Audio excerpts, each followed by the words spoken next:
Hello again, I am Jim Bob, and welcome to the start of a brand new series. It's the Hardcore series for F1 Manager 23. So basically, we are starting over from scratch with Alpha Tauri, because that is the team that you decided you wanted me to start with out of the two at the bottom of the grid, Alpha Tauri or Alfa Romeo.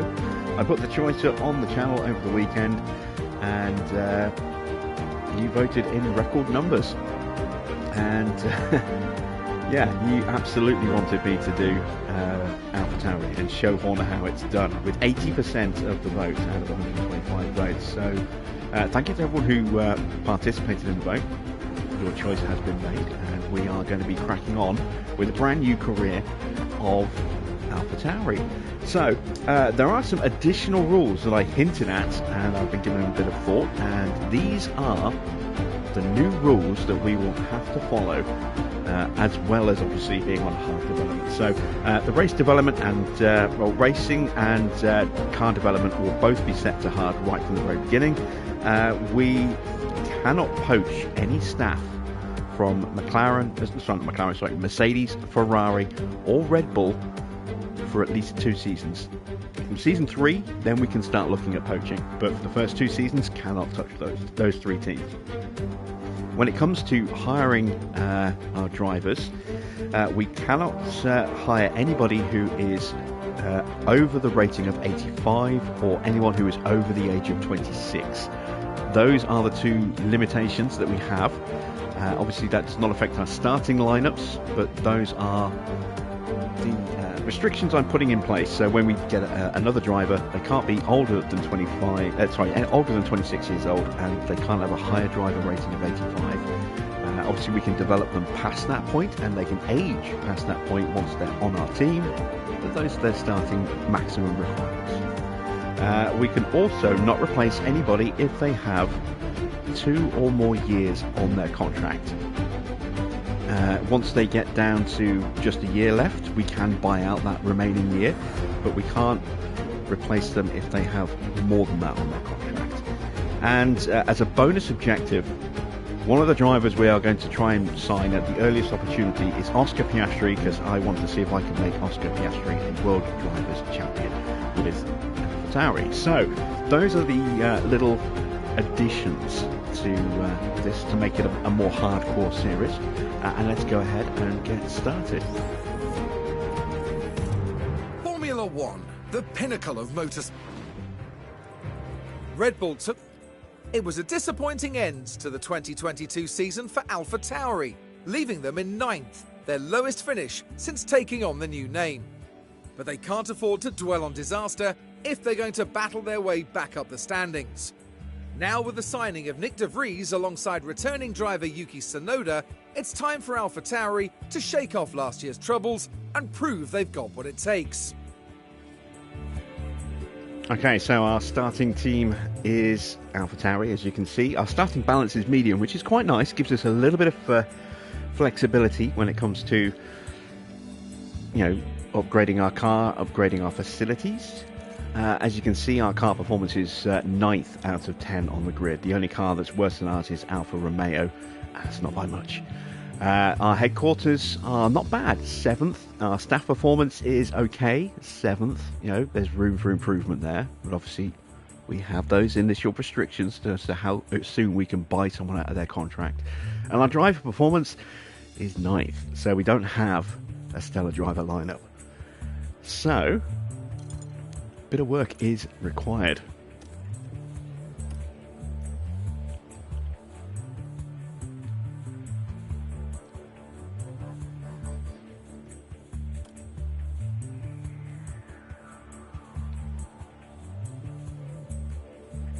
So, car development set to hard, and so is race development. We are an experienced manager, so we'll turn off the guidance and let's start a new game.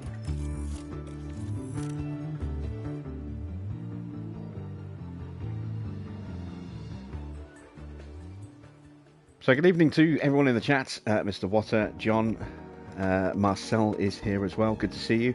John says, is it bad I'm starting to plan my day around this stream? It's not bad at all. It's a wonderful thing. Right. let's see just exactly where we start.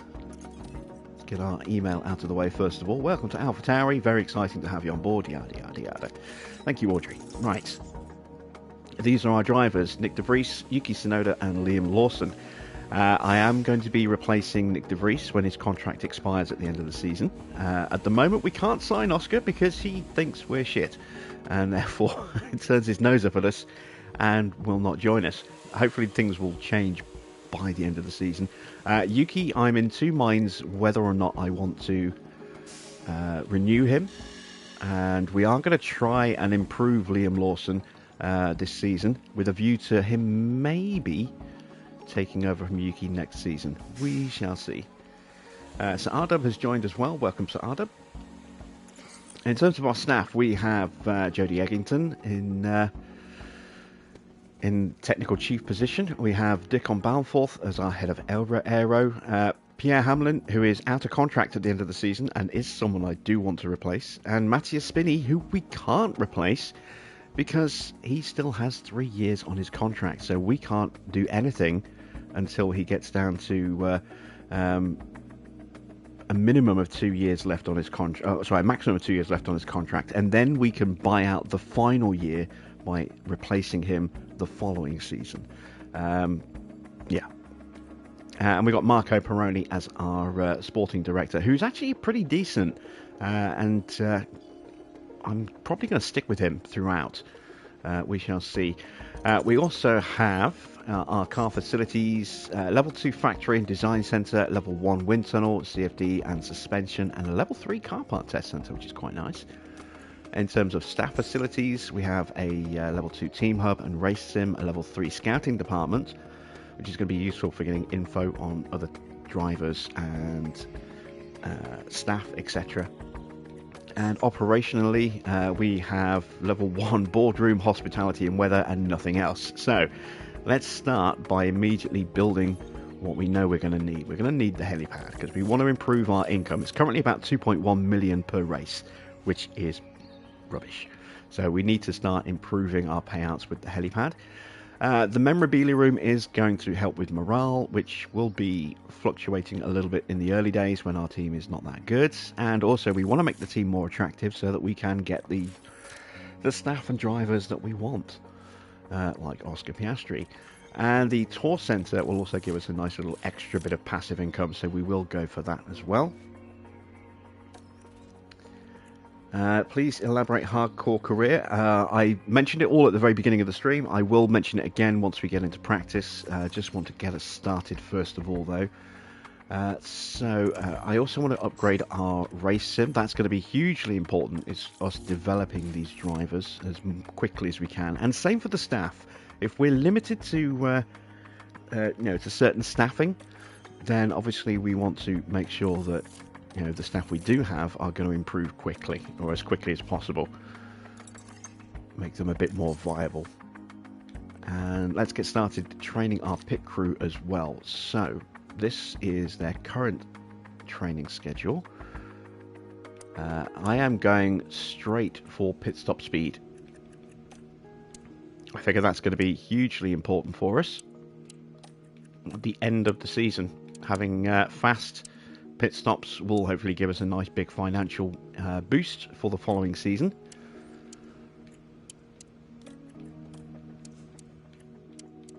There we go. I'm going to give them the Sunday off. Just give them a little bit of extra rest. So we get some speed training going there. We also need to start working on allocating out how we're going to develop our staff and drivers themselves. So let's start with Jodie Eggington. He is out of contract at the end of the season, so he is definitely somebody we could replace right now. So it's not that expensive to buy him out. Let's immediately have a quick look at the technical chiefs, see who we could potentially go for. So we can't go for Pierre, Enrique or James Allison. We can't poach from those three teams to start with. Not for the first two seasons. We could go for Darren Fallows, who would definitely be an interesting pick. He would be an improvement. He would also be expensive. I'm guessing he's going to have a bit left on his contract, which is going to cost us in terms of buyout, and we don't have any scout details on him yet. And his salary is going to be considerably higher than that of Jody, whose current contract of 1.2, 1.3 is laughably low. Let's see if we can tempt Mr. Fallows. We're going to want him on a 4-year deal, I think, to start immediately. Salary-wise, we're probably going to have to offer him about 2.5 million. I'm going to start at 2.2.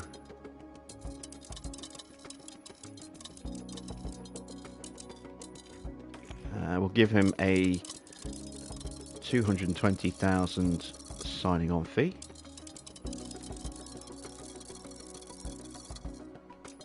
I always like to give 10% as a signing bonus. There we go. So, let's see if he'll accept this offer. He won't, and I didn't think that would be enough. Although he's happy with the bonus. So, I'm actually going to drop the bonus down to 200. And we're going to up this to 2.5.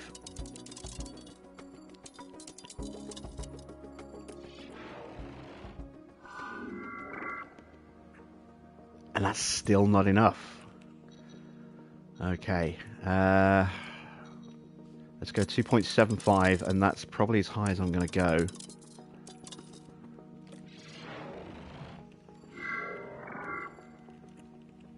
And he still isn't going to go for it. So we'll hold on to Mr. Eggington to start with. So let's get his development in place. So he's pretty average across the board. You know, there's no standout stats. There's no terrible stats. So let's see. I'm going to get him working on structure because it's his 179, which is his suspension. But it also improves the underfloor and the chassis, and those could be very good ways of us improving drag reduction and downforce as well. Right, Dickon. So, Dickon's contract, he has 2 years left on his 3-year deal. So, as you can see, his contract ends at the end of next season. So, we can hire somebody to replace him starting next year, which would mean we'd buy him out of his final year of his contract. But we can't hire someone to replace him right away. So we are going to just develop him this season and see where we go. And because his stats are all pretty rubbish, I'm just going to get him working on all areas of downforce, so medium, high, and low. Pierre Hamlin, I would like to replace him. There are a couple of engineers that I think are excellent first team driver engineers to hire. Especially when you've got drivers you're trying to develop, and they are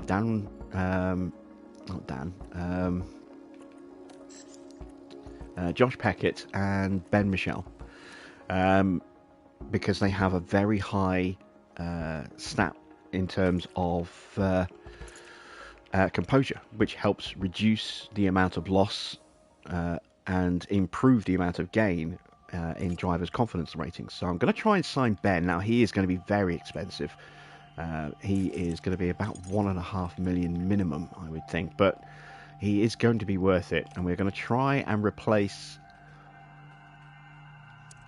Pierre with Ben. And I want him on a long-term deal because he is essentially going to be my engineer for Oscar.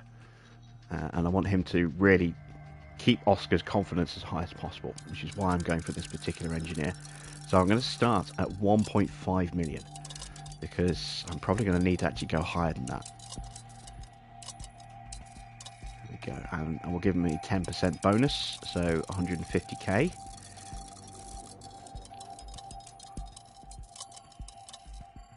And let's see if he goes for this.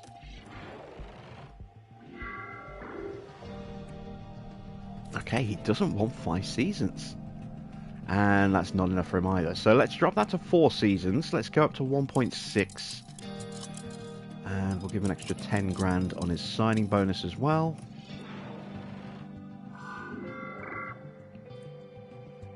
Okay, he's happy with 4 seasons. still not enough for him. Pierre was a really good engineer in the last game, but he's not so good in this one, and I just would rather we get rid of him now. So I'm going to go 1.75. I'm going to drop that bank down to 150.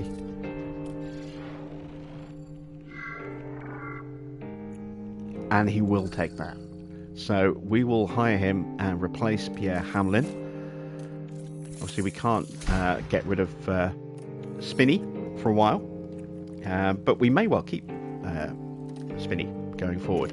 But this is why I wanted him. His 96 composure rating, that's going to be really useful for Nick de Vries in this season. And then obviously the long-term aim is to try and get Piastri to replace de Vries. So it'll really help Oscar as well. Feedback rating isn't amazing. Communication's pretty good. So we are going to get him focusing on those two stats with car analysis.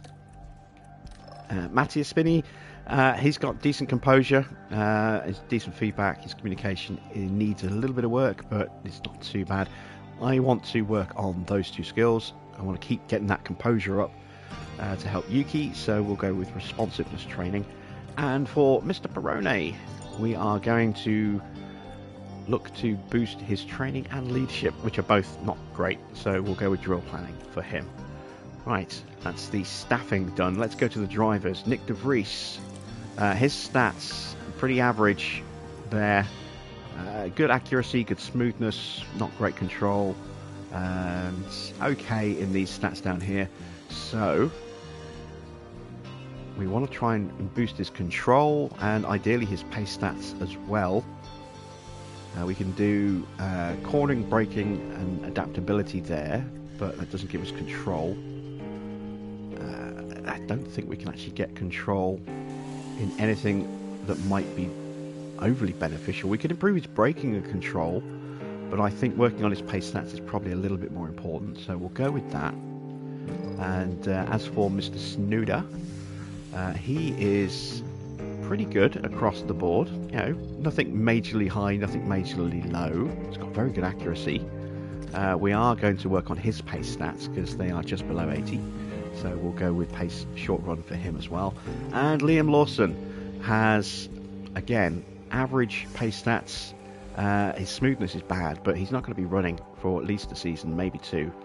So we will look to, again, improve his pace stats this season and then look at maybe developing him a little bit more further into the season, or switching his, by switching his focus, or just running him like this for the whole year and then keeping him on for a second season as reserve and focus on other areas in season 2. But ideally I am thinking about having Liam Lawson and Oscar as my two driver lineup, going long term. Right, who else have we got in the chat? Farah has joined us. Good to see you, Farah. Do I think Mercedes are cheating, or it's sabotage on Lewis's end as well as in Leclerc? No, I think it was just an unfortunate mistake for both of those two teams. I don't think there was any malintent in that. That rule about the plank height has been in Formula 1 since '94 when Senna and Ratzenberger died. It was one of the whole raft of safety measures that were brought in the wake of those events, and so this is like a 30-year-old rule that's been in Formula 1, and it's incredibly rare for teams to fall foul of that. I know Schumacher fell foul of it in '94 when the rule was still relatively new and teams were still adjusting a little bit, and also Benetton were a little bit tricksy and sneaky back in the 90s with some very, very naughty bits on their car. But he fell foul of that. I think it was at Spa in that season, but I don't think there's been any real issues since that point that I can think of off the top of my head. There might be, but this isn't a rule that teams break. This is just, I think, the combination of a very bumpy circuit, a brand new underfloor for Mercedes, which may have played into it a bit, and the fact that it was a sprint weekend. They got one session of practice, and then they're into qualifying, and then they're into sprint quali, and then they're into the sprint itself, and then they're into the race. They get one session to try and get their car set up for the whole weekend, and as opposed to the 3 that they normally get, and I think they just made a mistake. I think Ferrari also made a mistake.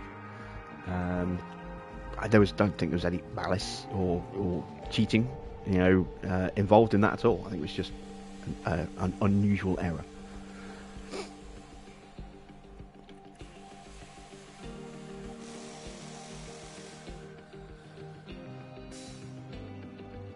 Evening, I don't know, to be honest. How are you? Right, let's have a look at car development. So, actually, let's have a look. Before we do that, let's see where our car sits in terms of its parts. So, our chassis is 17th in drag, 17th in airflow, 13th in engine cooling, which isn't bad, 15th in durability, don't care about the durability. Front wing is also not great. Medium and high speed downforce is poor, airflow is poor, brake cooling is average. Rear wing isn't too bad. Sensitivity, again, it's airflow isn't great, DRS isn't great, downforce is side pods, again, airflow is our big issue here. Look, 17th on the airflow and the drag reduction as a result, and it's the same with the underfloor, 17th. Medium and high speed downforce as well, both pretty bad. And again, airflow, 17th, really bad. And suspension, it's more of the same. 17th in drag, 17th in medium and high speed, 17th in airflow. There's a lot of bits that need to be worked on here. Suspension has got more things that need improving than anything else, I think. So we will definitely look at that as one of our first upgrades. And I think we'll probably look at doing, if we can, side pods and chassis as well, because I can get those out relatively cheaply compared to some of the other parts. So let's go into car development then. Let's start off with a chassis. I'm going to go, let's see, how long is this going to take to do? It's going to take 30 days. Okay.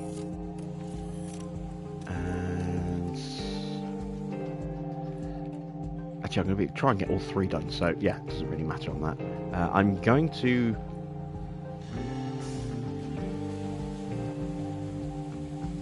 just improve this with an intense build. I'm not going to go with any hours on the chassis. I'm going to put those into the side pods. I'm going to try and improve drag a little bit, but I also want to try and improve airflow as well, so I might have to go that way. Gonna go like that. That'll work on the medium and high speed, which we know are really bad on our car. We'll get a little bit of improvement to our engine cooling and a little bit of drag reduction improvement as well. We're going to strip the weight off of that, and we're going to go intense, and I'm going to go with 2 engineers on that. And now we're going to go for the side pods. So this is where I'm going to put my hours. We've got a new ATR period in 2 weeks, so we can afford to throw everything into one part very quickly here. Because we can do the same, as I say, in 2 weeks' time. And we want to try and get as much expertise gain on this particular part as possible. So we're going to improve the airflow. Tweak the cooling. I do want to improve that as well. Looks like that's the kind of settings we're going to have to go with. Let's take some lifespan out of that as well. There we go. We're going to go 2 engineers on that, and we're going to go intense there as well. How much money have we got left? 14.5 mil. We're going to go with a suspension upgrade as well.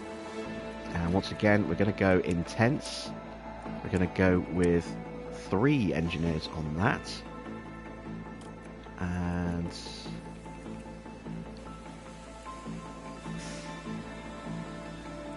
I want to improve the brake cooling on the suspension. There we go. Want better brakes. And we're going to take a little bit of life out of the suspension, but not too much. So we'll drop that down to a 3 to 5 race lifespan. And there we go, that's another 3.9 mil.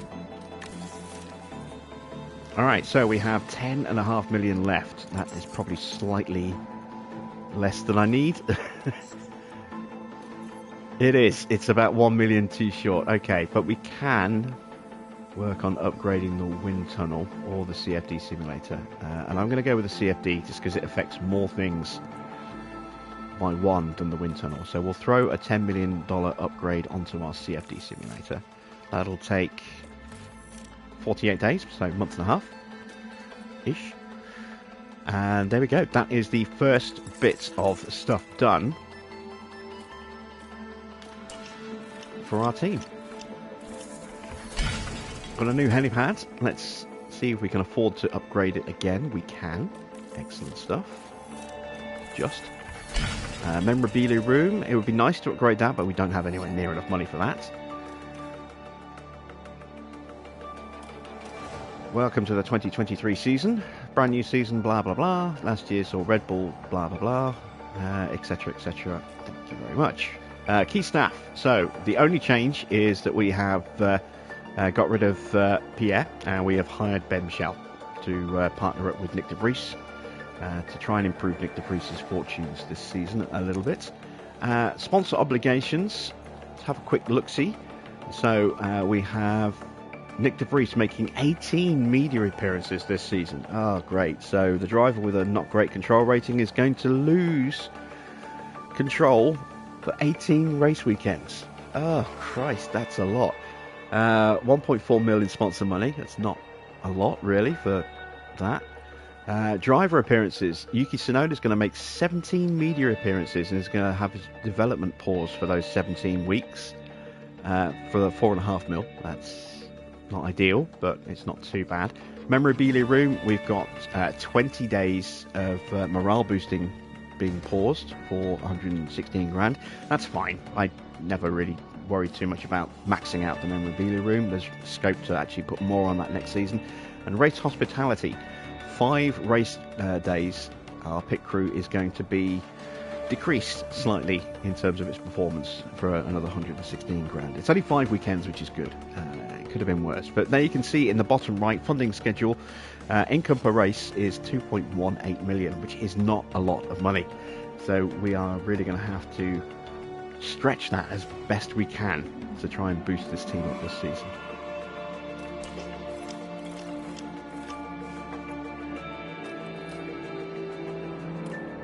Alright, we've got some testing results back, and the car is very good at acceleration, but that's mainly because it doesn't have a lot of good aero on the front. So as soon as we start to improve that, our acceleration will potentially get worse. Rubbish speed, rubbish cornering, rubbish DRS, rubbish dirty air cornering, rubbish brake cooling, okay engine cooling. It's not a great car. It really isn't. It's going to take a lot of work. Have we managed to actually get any development out of our drivers this 2-week period? No for our first team drivers, and no for Liam either. So let's go into our pit crew. Let's go into cumulative, and let's see. Yes, they can get a little bit more training in before the Grand Prix itself. I'm just going to throw in one extra day, half day, and actually I can go with a full day. I can even go with a second day.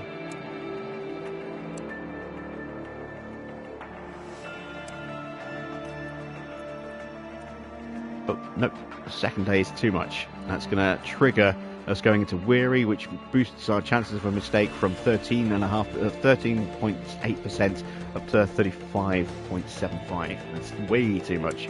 So we'll drop that to there. That's still too much. So we'll just have to clear that out entirely, and that's acceptable. Okay, so now we can plan in for the remainder of the month. So I'm going to go very heavy on speed training for the first few months, to the detriment of everything else.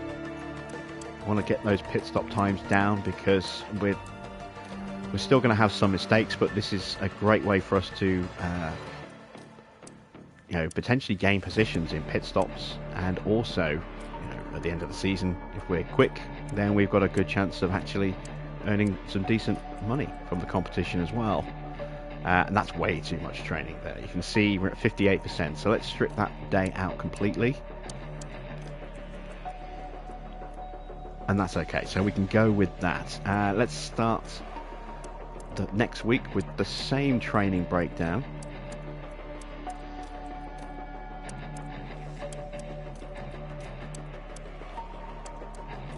We might not be able to get away with quite as much here, but we'll see. And I'm going to compare to those 2 days, and it's an extra 1%. That'll be enough. We can get away with that. So let's confirm that as our training schedule for the month. Let me just check to see whether or not chat is working properly by closing it and reopening it. And it's not. Surprise, surprise. Okay, so I've missed quite a few messages by the look of it. Let's see. Oh wow, a lot of conversation I've missed there.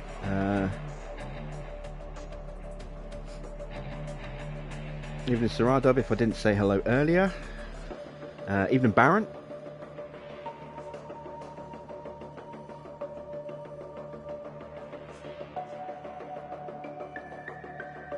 Verstappen won the USGP, Lewis got second, but Lewis got disqualified because of his plank. Yeah, so did Charles Leclerc, but it wasn't just those cars that got tested. They tested Verstappen's car, Hamilton's car, Leclerc's car, and Norris's car.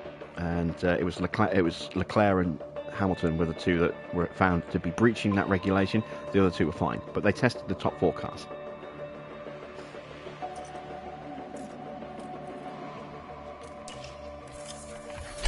Right, our tour centre is done. And I don't know if I can afford... Oh, hello, we've got more money. We've got 5.4 million in the bank now. Excellent. So, we can afford to boost the tour centre, which you might have been able to do anyway. Is there anything else I want to boost? I am going to boost the boardroom up another level, because that could be important. And we're going to go ahead and we're going to give the memorabilia room another little boost as well, so that unlocks a little bit more team attractiveness as well. Hospitality, again we're going to go with that because that will unlock the extra 10% bonus team attractiveness, and that is us down to 2.3, and we're not going to spend any more money, so let's advance. And here we are then, race prep. So let's go to our performance target. So the incentive is to reach Q3, and to that I go, what? Yeah, that is not going to happen. Let's see. We might get Yuki into the top 15. We may possibly get both cars into the top 15, but I'm going to be a little more cautious. We can't afford to throw money away. Just trying to think who might be at the bottom of the grid. Maybe both McLarens, definitely both Alphas. Well, actually, maybe not both Alphas. Bottas might do well. The Haas's have got a decent starting car. The Aston's going to be way up there, as is the Mercedes, the Ferrari, the Red Bull. Williams might be down at the bottom a little bit. I think Yuki can get probably higher than top 14, but we're going to go with that, I think. Nice and conservative for our first race. See how we do. We're not going to get the fastest lap either. That's pretty much a given. Finish position. Just one in the top 14. Again, want to see exactly where this car sits. I doubt we're going to achieve that finish position streak. But for the quali streak, we're going to go one in the top 15 for 5 races and hope that we can actually achieve that. Right, let's head to Bahrain.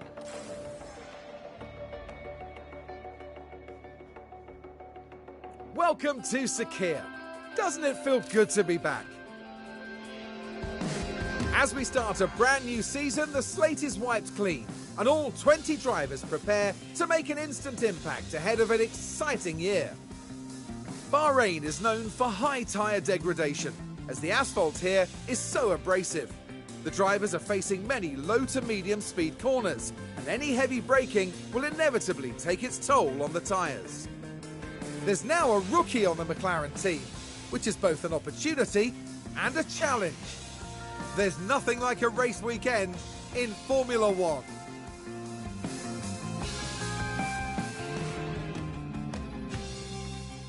I just can't help remembering where it was. I can't remember where it was I heard it, but I seem to remember, crisis and opportunity. A crisis-opportunity.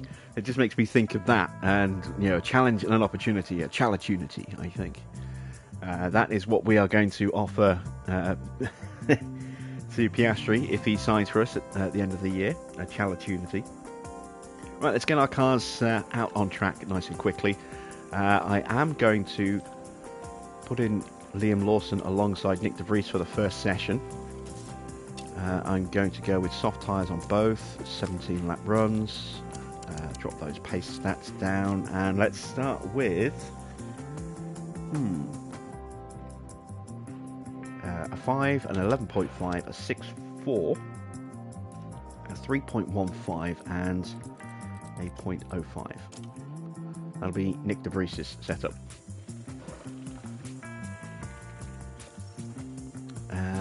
Which is the track with the glue? Is it Qatar? Possibly, but no, they definitely used to spray down Bahrain in the early years. I don't know if they still do or not, but yeah, they used to spray down the sand dunes in Bahrain for the Grand Prix to try and minimise the amount of sand that got blown onto the track. Right, for Yuki's car, we're going to go with a 4, an 11.5, a 7.3, a 3.15 and a 0. And again, drop those pace stats down, and let's send both of those drivers out onto the track.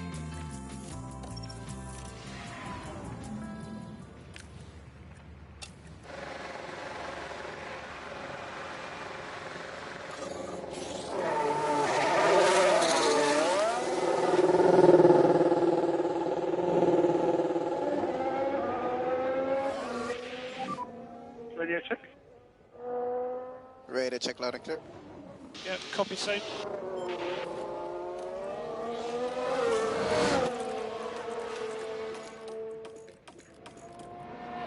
There we go. Right.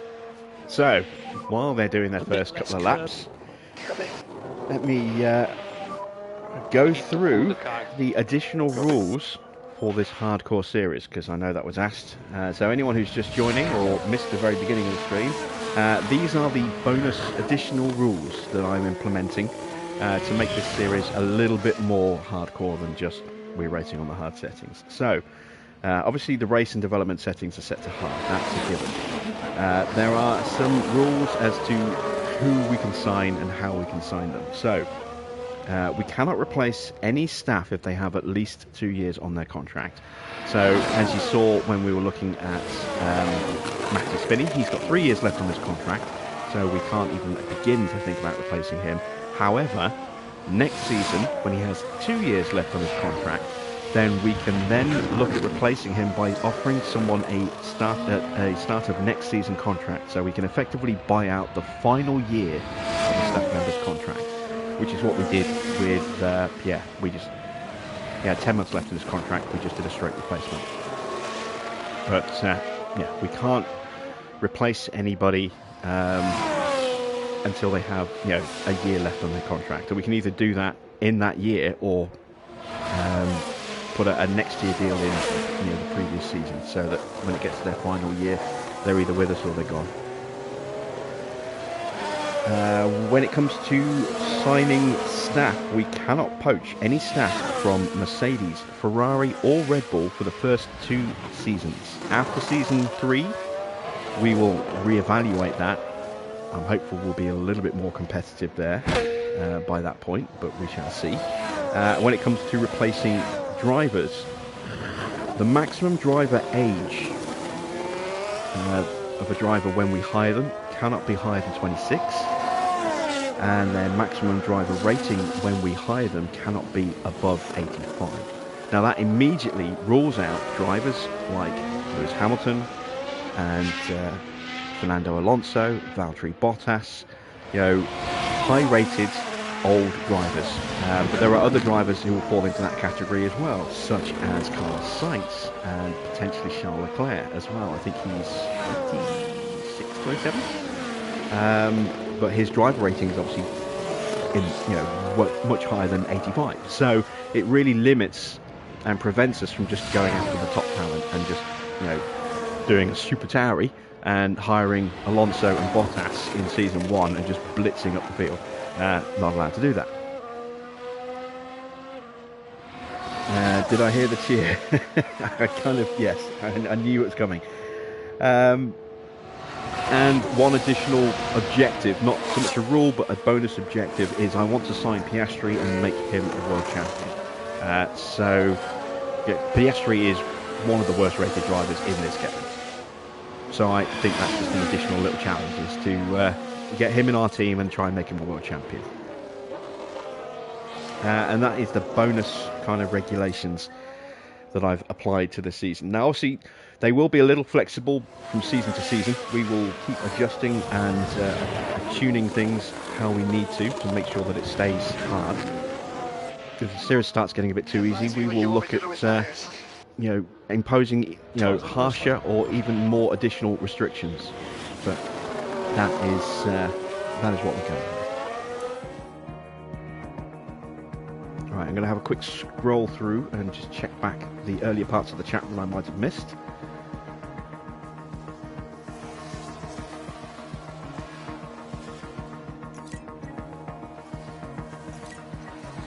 Please elaborate the hardcore career. Well, just done that for you.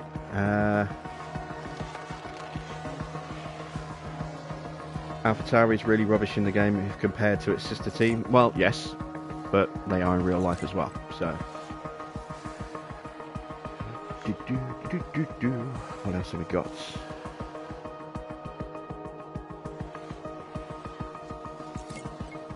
Farah doesn't know the details of the disqualification, but already knows it was deserved.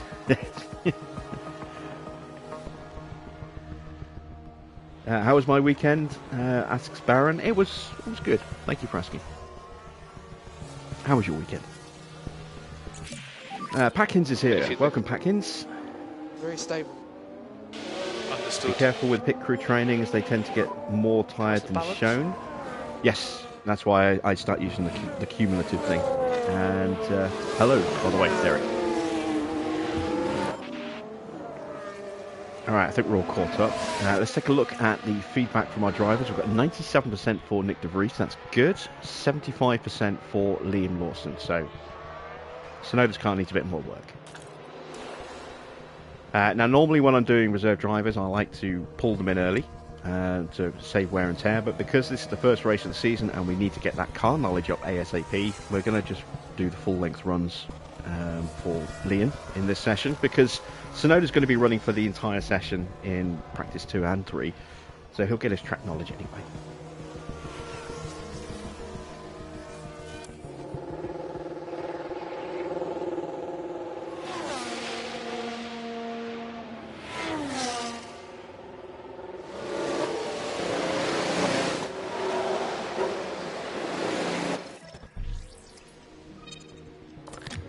Right, so given that we only need to make a small tweak, it's deciding which way to make that tweak. I'm going to go with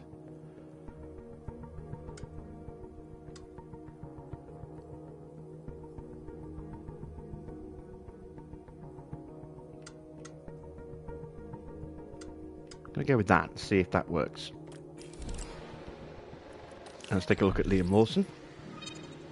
So we know this car needs some more work. We need to change the rear wing to an 11. I'm going to push that up to a 5. We need to change the roll bar. Okay, so for the roll bar, let's have a look at the book. Might go with a 5.5 on this one.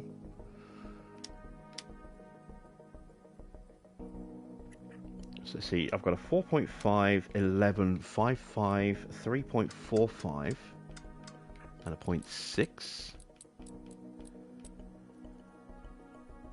And that doesn't look too bad, so we'll give that one a try. Alright, so R-Dub is off. Well, thank you for stopping in. I hope you enjoy catching up with the stream once it's finished.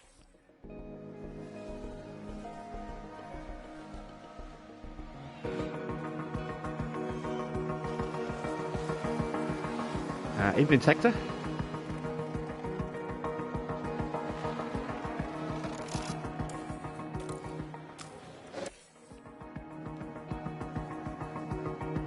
And there we go, both cars back on track.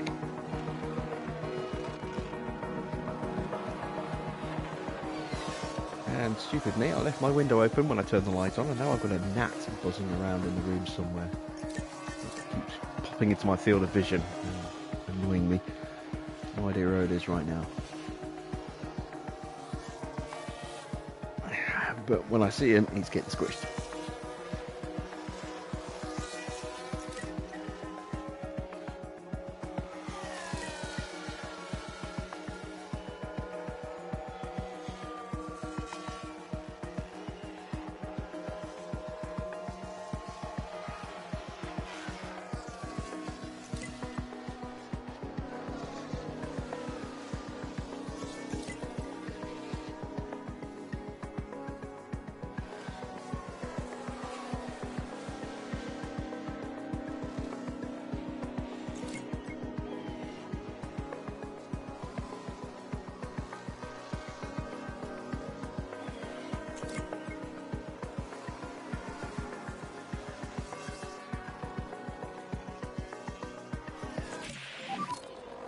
What's your limitation?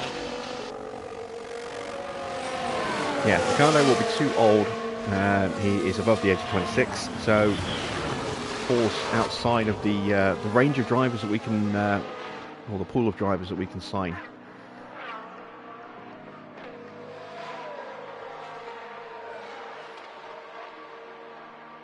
.95% satisfaction is an improvement. It's not quite as good as I was hoping.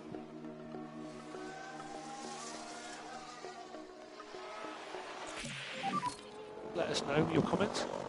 And we went slightly backwards with De Vries. That's okay. We've still got plenty of time to fix that.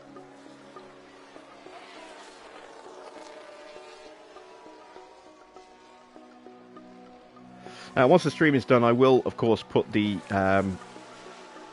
rules and regulations up in the video description, and I'll try and make sure I add those at the beginning of every stream as well, so that if anyone is curious or forgets, they will be able to quickly check that going forward. Right, let's have a look at the cars for practice 2. We've got Yuki back in the car, and that was a step in the wrong direction, so let's go the other way.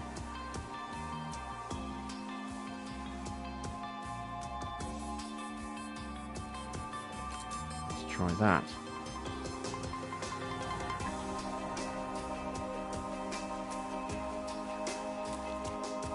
We're going to go with 38 laps fuel. And we're going to go in medium tyres.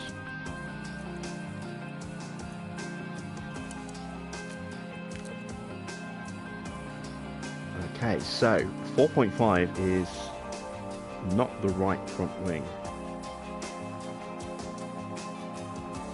But 5.5 is the right roll bar. So let's go with a 5.5, 11, 5.5, 3.4. And 0.65.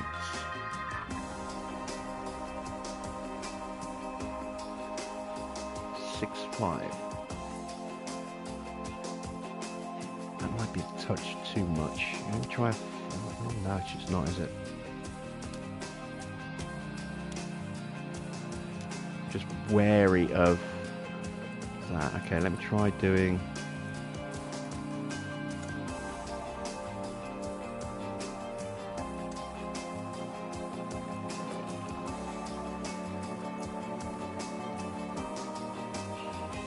Try doing that instead.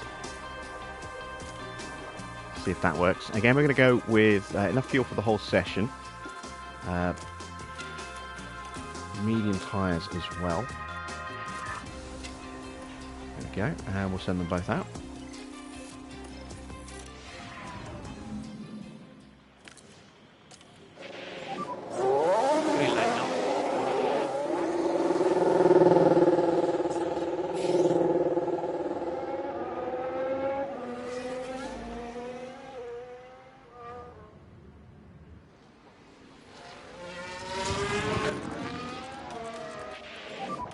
A bit less curb. Did I work out how reserve drivers develop from racing? There's no. I mean, it still says in in all the relevant info boxes that reserve drivers gain experience from running in practice 1, but it doesn't say how much they have to run anymore. I don't know if they even have to have a minimum amount of running. It's not very clear in that respect, and I guess we'll have to wait for a bit more clarification from Frontier on that one. As far as I can see, they do still gain. They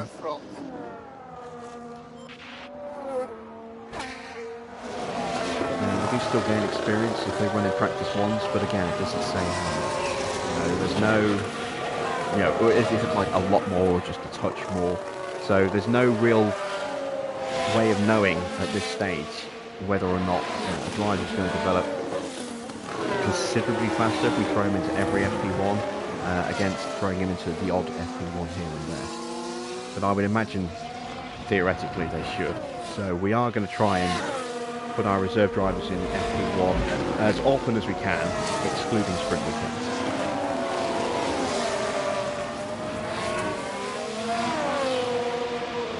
Because obviously with sprint weekends we have a lot less sessions for actually getting our drivers' knowledge up, their track knowledge. So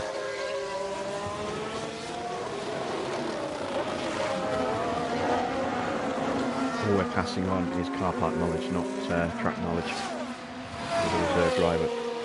So for sprint weekends, because we've got one less session of practice, it would just be the main 2 drivers.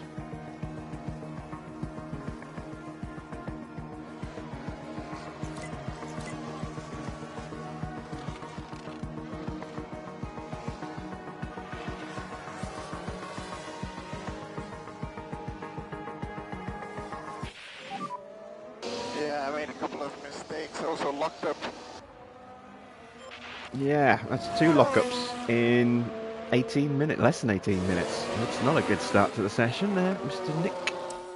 It's not a good start at all. This is one of the reasons why I want to improve the braking on the car, or the brake cooling on the car, to try and help reduce those lockups, even in horrific.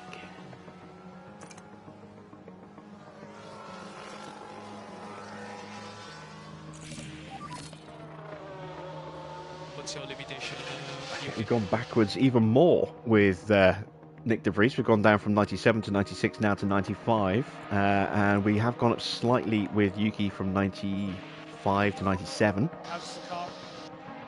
I was really happy with the balance. Yeah. I'm going to call De Vries in now.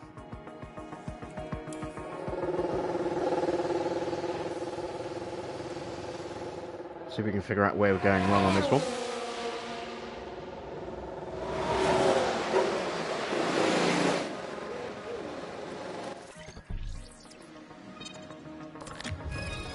Okay, it's going to have to be a 5.5 by the look of it.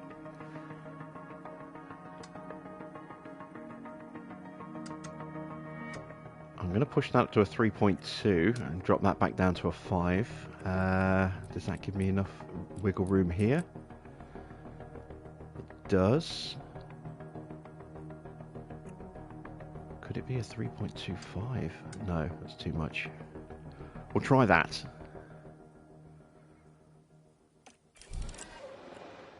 Yuki, I'm going to leave out for a little bit longer. Let's get De Vries back on track before we call Yuki in.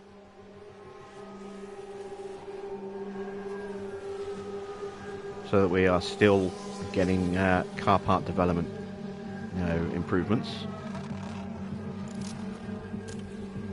we go, and now we'll call in Yuki.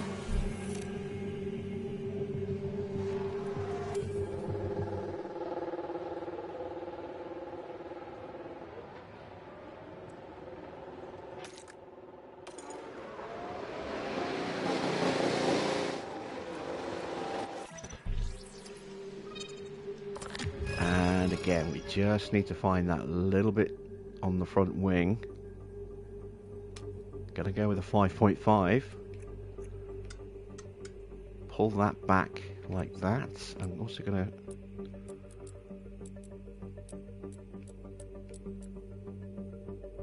go like that as well, I think, maybe.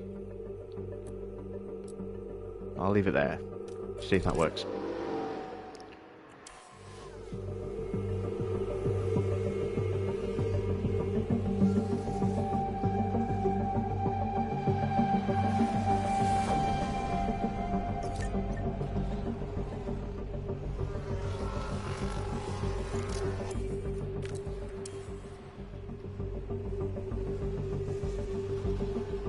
Doing a Mercedes career, Lewis and George took each other out again in Spain. They were going to get a double podium as well. That sounds reminiscent of Lewis and Nico in 2016. They were guaranteed a double podium, and they took each other out on lap 1 and 2 and 4. Well, between turns 3 and 4.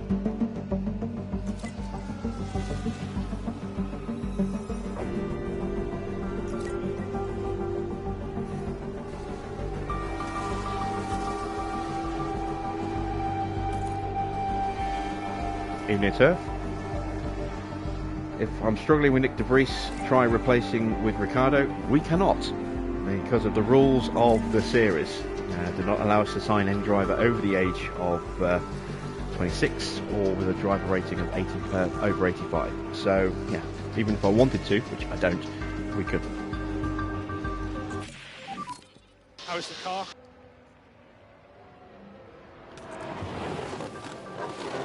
Well, there we go. We've got 100% now on De Vries' car setup. Excellent stuff. Just got to wait to see what we've done with Yuki. See if we went the right way.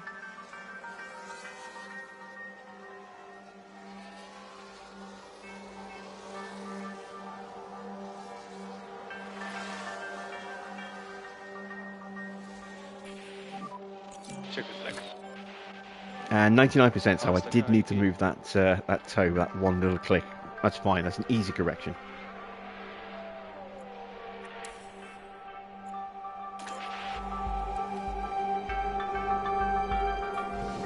If you mean by no Lewis rule, Farah, if you mean no super amazing, awesome drivers, then yes.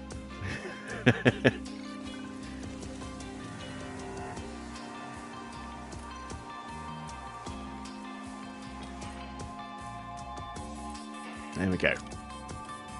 Right, so hard tyres for the final session. Again, we're going to run for the whole session, so 38 laps of fuel, and it'll be unbroken runs all the way through from start to finish, because the setups are sorted now. And this will get car part knowledge up nice and high. Oh, that's way too much fuel. There we go. Distracted by that and that. Let's send that out.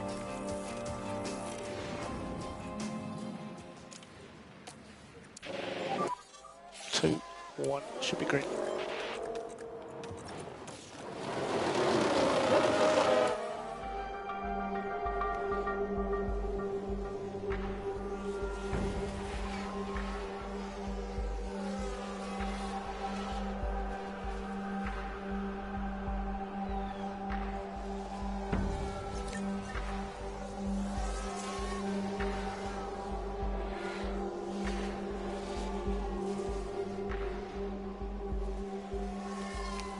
Right, not expecting great things for our first race. I think Tsunoda's got some potential to do something. De Vries is probably going to have some okay pace, but is probably going to make mistakes, and it's going to end up dropping down the order, you know, if he does start making some positions.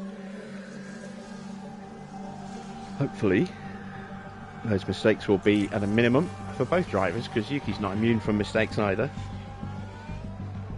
And hopefully we can improve the car pretty quickly. Even if it's not necessarily fast, we want to at least make it drivable. So we're probably going to focus a little bit more on downforce and a little less on drag reduction than we normally do. Obviously we're still going to work on drag a little bit, but because that's also not great, but I don't want to make a car that is very quick but doesn't have amazing grip, because that's just going to encourage drivers like Nick De Vries to just throw it completely off the track. There we go, 100% with Sonoda now, so we can just leave them to it for the rest of this session.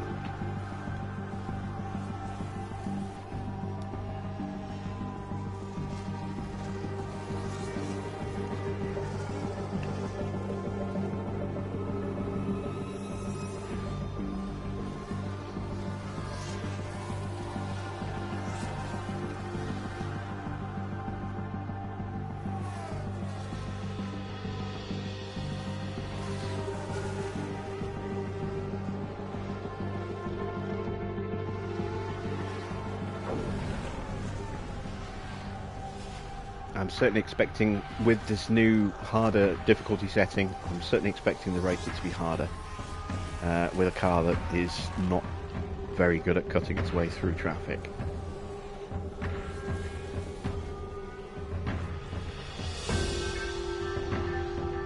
So I think our first points are going to be very hard earned, and they will be joyous when we get them.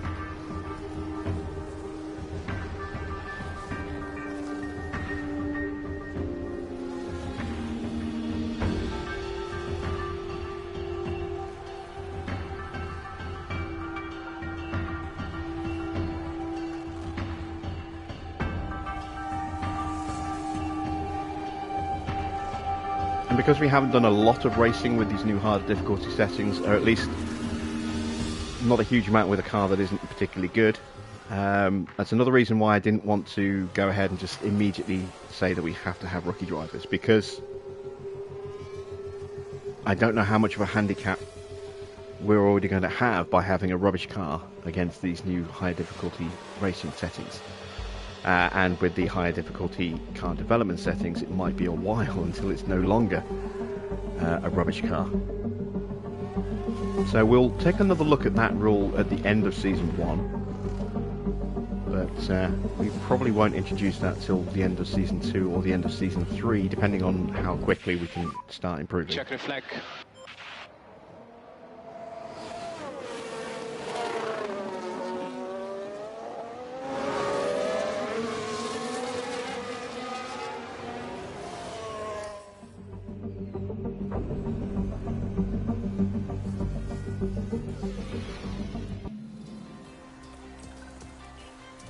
Alright, 88% on our car part knowledge. That's a good, strong start to the year.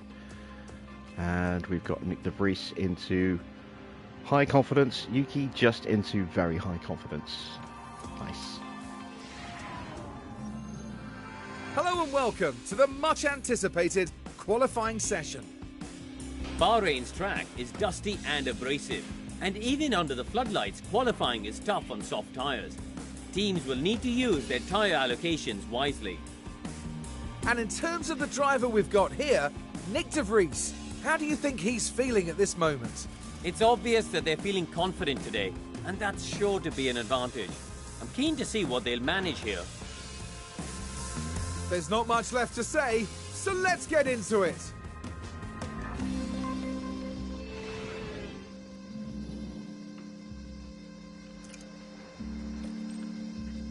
Alright then, we're going to go with 2 flying laps, with the potential of going out again towards the end of the session. I'm not expecting both cars to make it through, but I am expecting Yuki to make it through.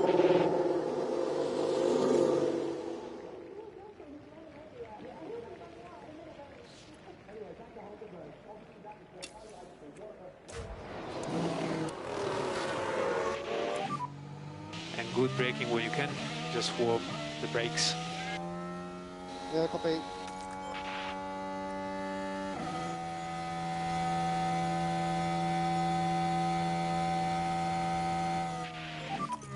Decent outlap, good scrubbing. Yeah, understood.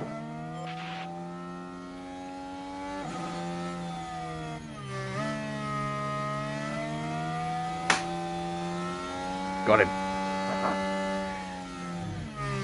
And that is no more.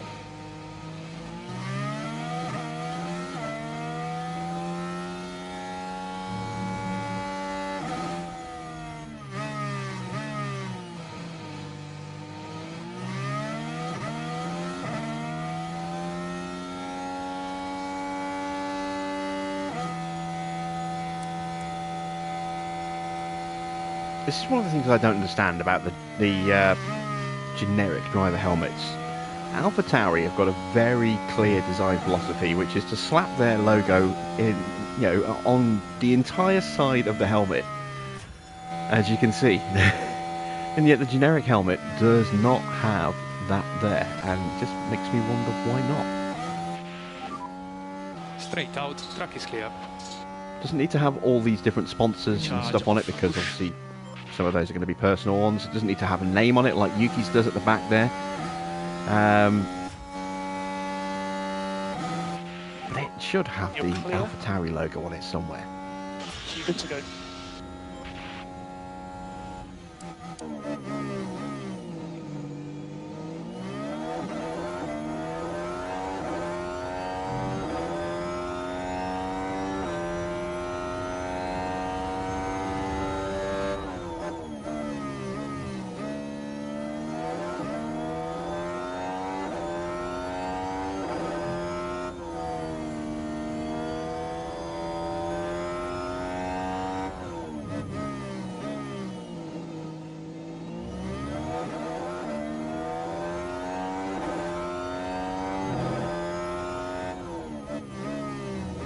Alright, we are not the fastest car at the moment. I think that's the Williams behind us.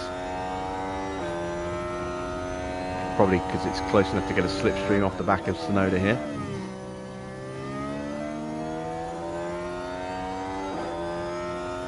Or at least it was, it might not be at the moment.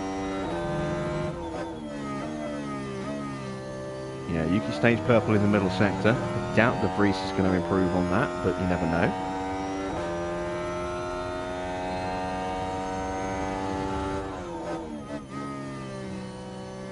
No, it doesn't. Okay, and let's see what kind of pace we've got with the first lap in anger of this year's car. 1:32.0. Albon is just 15 thousandths of a second slower than us. We've got a very nice slipstream, so hopefully he won't have quite as much pace as that if he's in clean air. And De Vries does a 1:32.5, so he's half a second slower than Yuki. Nice little boost to his confidence level there, and Sonoda is creeping up towards peak confidence. See what they do at the end of their second flying lap. And it does look as though we've got a McLaren right behind De Vries. Which one is that? Is that Norris? Or is it Oscar?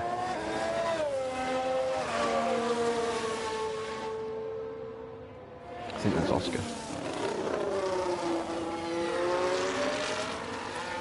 Yes it is, because Norris has just started his flying lap now.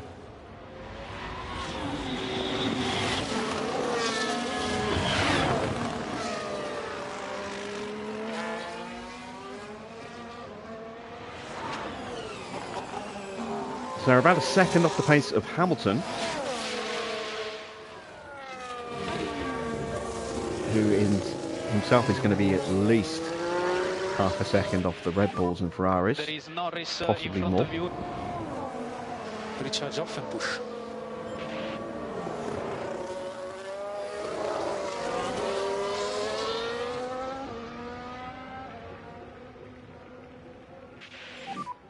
Nice big gap ahead. Good to push for now. Apparently, you might not be able to hear it, but I'm getting serenaded by a drunk person outside.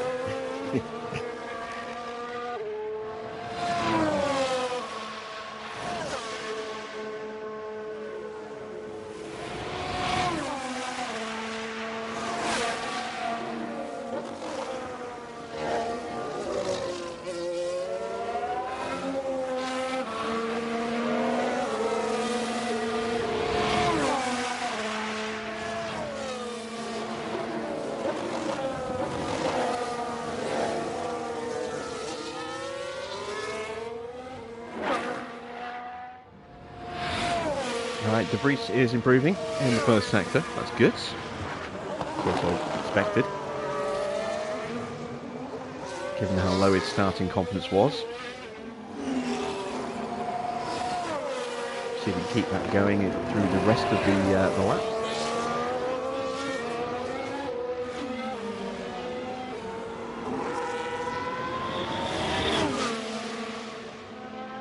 Yuki is not improving at all.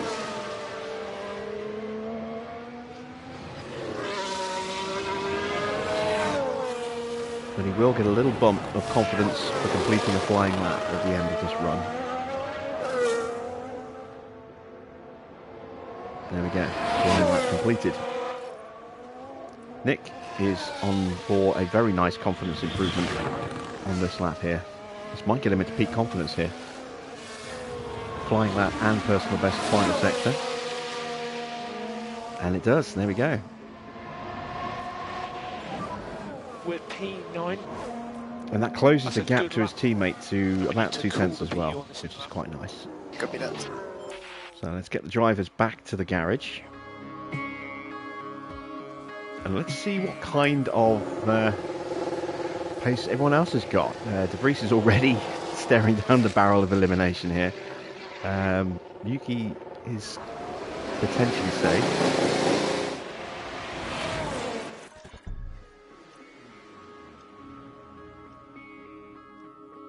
I'm just going to do one lap on these same tyres at the end. That should hopefully be okay. And we'll go out with about 2 minutes 30, 2 minutes 40 left on the clock.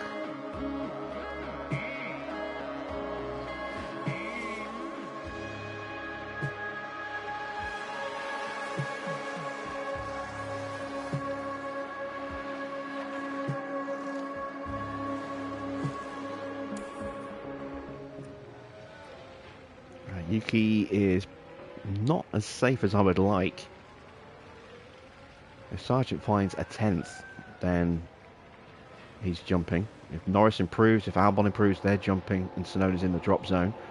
Don't think the Alfa Romeos are going to get us. Let's send out Tsunoda.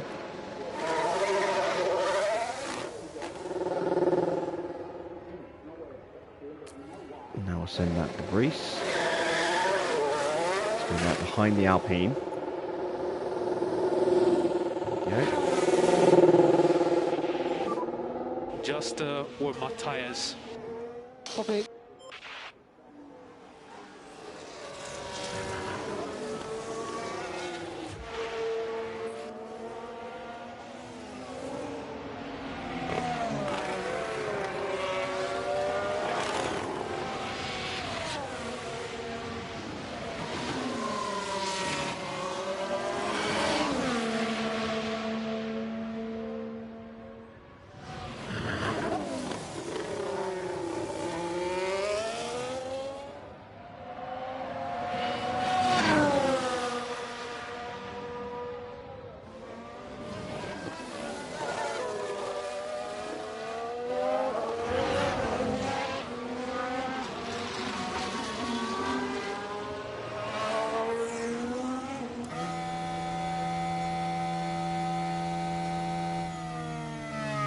Over a minute left on the clock. We've got plenty of time to get around and start these laps. We've actually got Mercedes behind us. Hopefully that's not going to get too close. I don't think us being close to the Alpine is going to be a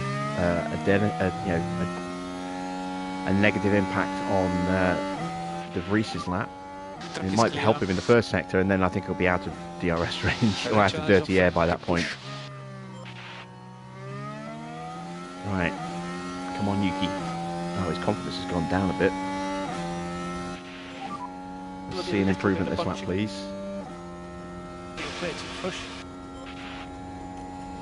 Vries has slipped out of peak confidence as well.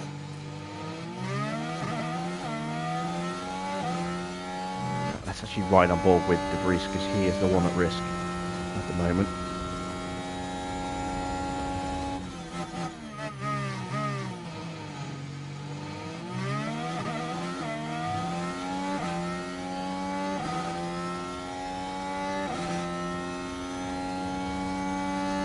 Yuki is improving.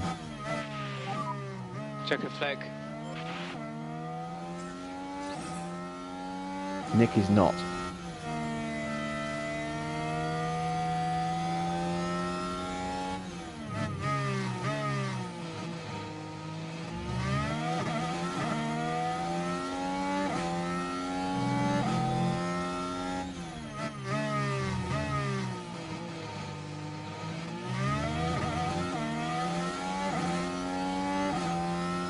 Snowder in the second sector has improved again. That's good. Maybe De Vries is a little bit too close to that Alpine. Second sector splits is also not an improvement. Oh dear, I think De Vries is out. Unless he has the, you know, the mother of all final sectors, he's out.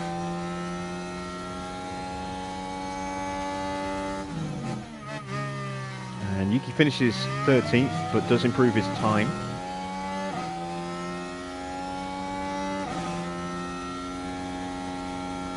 And De Vries doesn't improve his position or his time. He stays 18th, but is now nearly 6/10 behind his teammate. 5.5 tenths off. Not great, Yeah, I'm afraid we're out. but that's kind of what I was expecting.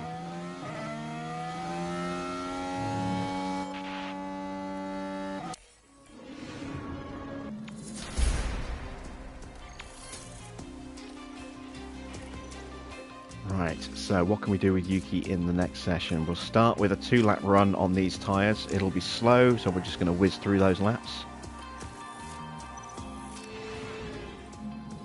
Because we're going to use those scrubs. Green light. Again, we're just looking to get that confidence up, see if we've got a chance of at least getting close to the top 10.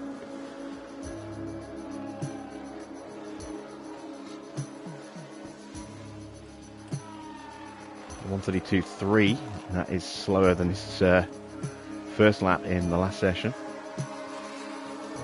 He's improving on this lap though. We are P10. And that's a This lap was, 132.2, not so bad, he improved by 10th. Got held up a little in the final sector there. Yeah, copy. So we're sitting in 11th place right now, but that's going to change because, yeah, there you go. Other cars are going to go quicker.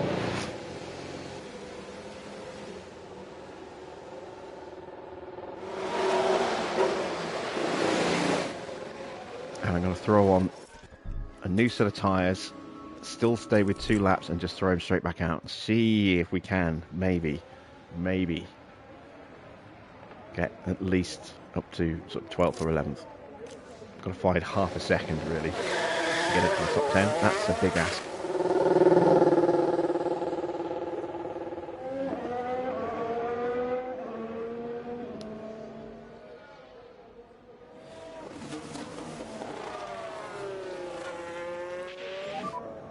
And work on tires.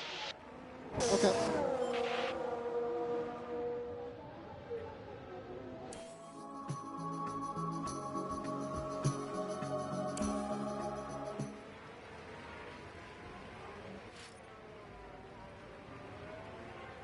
Alright then, here we go. Can we improve? I mean, we should be able to improve on this first of the 2 laps. You know, fresh rubber. Pretty good confidence level. Just on the edge of peak. Just inside peak, actually.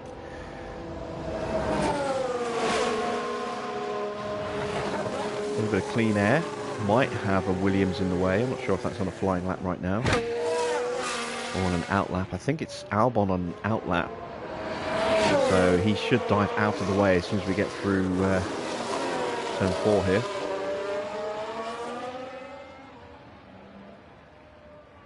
And he does. Thank you very much. We are up in the first sector.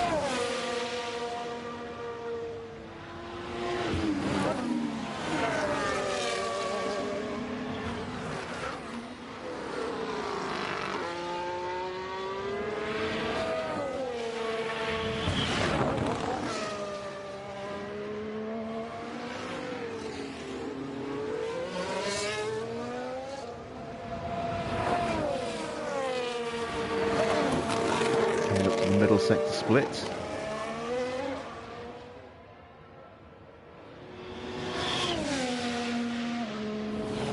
And there we go, another improvement. We are almost at maximum confidence now as well.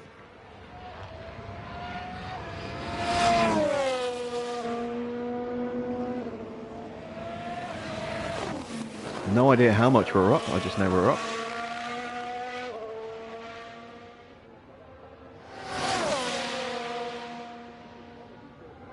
And we're in 9th. Wow, that's a big jump. What do we do? A 1:31.6. We are 1.3 or 0.13 seconds above elimination at the moment. Oh, less than that. Magnussen just improved, so it just got a little bit tenser. He's only 0.005 of a second below us now. Can we improve on this lap? Coming up after this cooldown lap.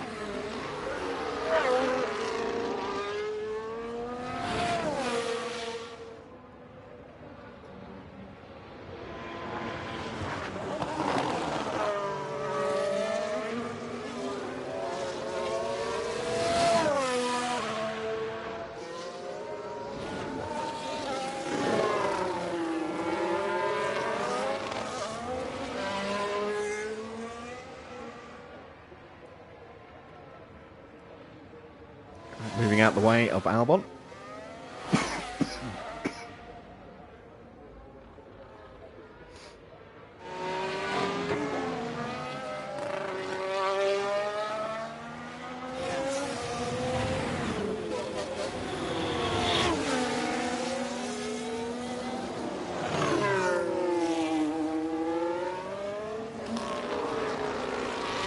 So once again, he will be in our way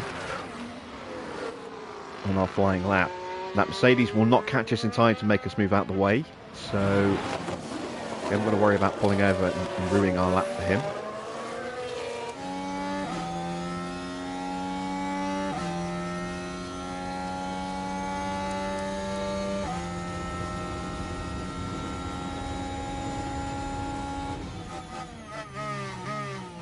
We are now in 10th place. The smallest improvement from Magnussen will see him overtake us, unless we can improve ourselves.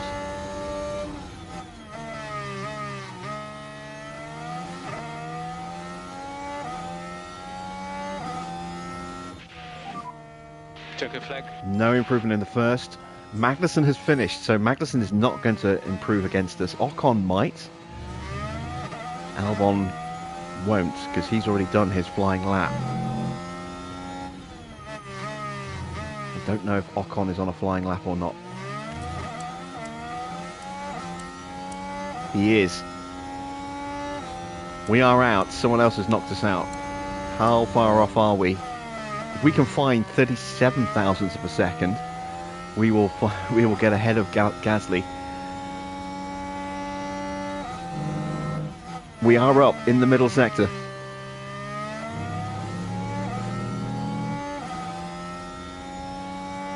Evening, Ruben. Can we find that extra 5,000 or the extra 37 thousandths that we need?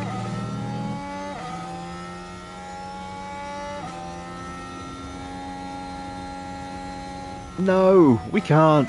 Ah, that was close. Hang on a minute. Why is our time better? And yet we're out. What?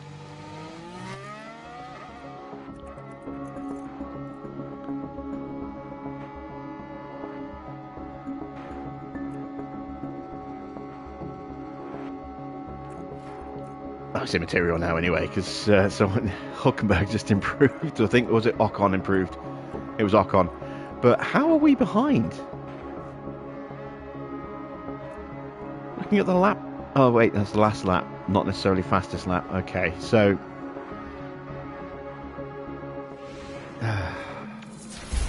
disappointing. 12th isn't bad though. 12th is not bad at all. For a second then I thought we'd done enough. But in the end we just couldn't. There we go. That's the reason why. Pierre Gasly's best time was a 1:31.622 against our 1:31.63. So we actually missed out on improving enough by just a small amount. We were 9 thousandths short of actually jumping Gasly. But it wouldn't have been enough because Ocon went faster and pushed us both out. So right. Max takes pole. Welcome to race day. And before we get down to it, last-minute checks are being made. Bahrain has seen some of the most dramatic races in F1, like Sergio Perez's incredible 2020 victory, surging ahead from being last on the opening lap. The sky tonight is mostly clear, with only a few clouds. Nothing to worry about for now, but let's see how the situation unfolds. But which team has perfected the strategy that will see them prevail here at the Bahrain Grand Prix?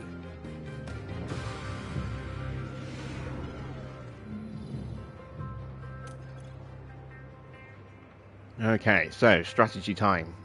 We are definitely going to be taking fuel out. Going to go with 3 laps out. And I'm expecting De Vries to definitely get lapped. So we've got to do a little less fuel saving with him. Tsunoda might not get lapped. We shall see. We're gonna push everything at the start. Let's do the same with Yuki. And I'm going to go soft, medium soft. I want to see if I can use that extra grippy rubber at the start to maybe jump a position or two. We're going to look at something like that.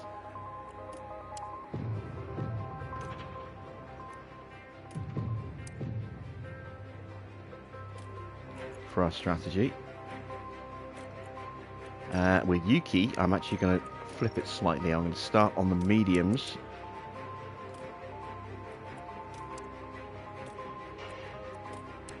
And then go soft, soft.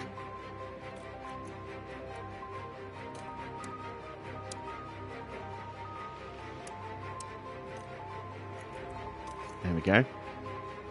And that will help to stagger their pit stops as well.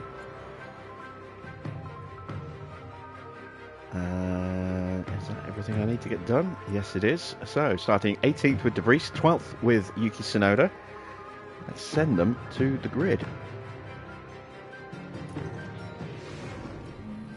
Here in Sakhir, the floodlights are on, and it's nearly time for 57 laps around the Bahrain International Circuit.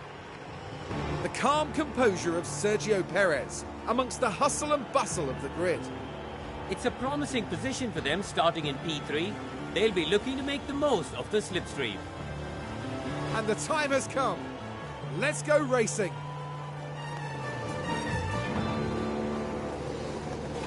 And this is it. The Bahrain Grand Prix. It's lights out and away we go.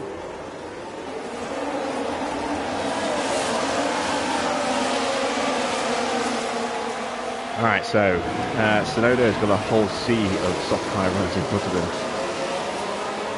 And De Vries is wedged in amongst a sea of soft tyre runs as well. But crucially has those soft tyres as well. Just hope Tsunoda can hang with the cars in front for a bit.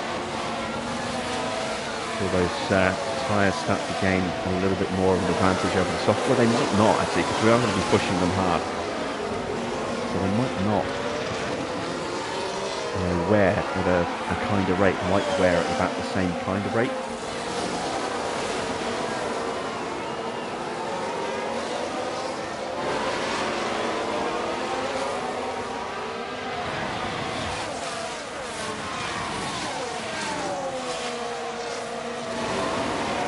Vries did momentarily slip down to 19th, but it's back up to 18th again.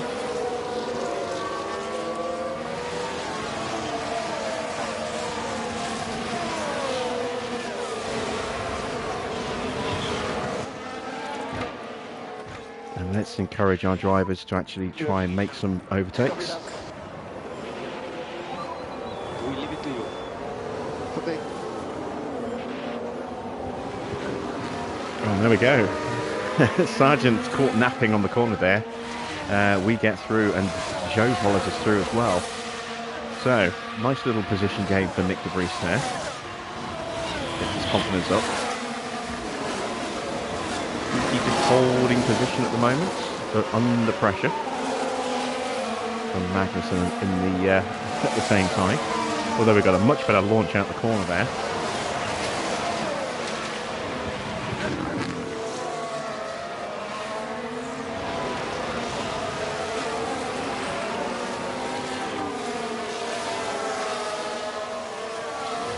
Verstappen is breaking away from Charles Leclerc at the front. He's already got the gap up to over a second, who has, himself has almost gapped Sergio Perez. So we get a level breakaway from both of the front two over the rest of the field here. DRS to kick in at the end of turn 1 on the next lap.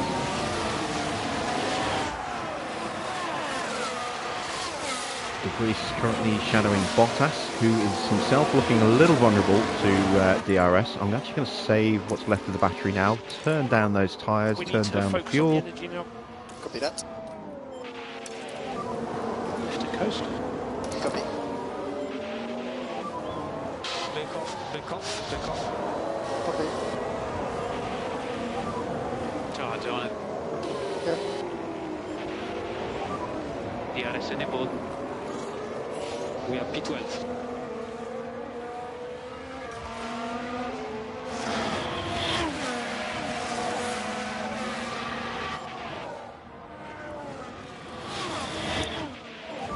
Now leave De Vries' tyres a little higher than I would like, just so I can try and get a bit more battery back in the car quickly.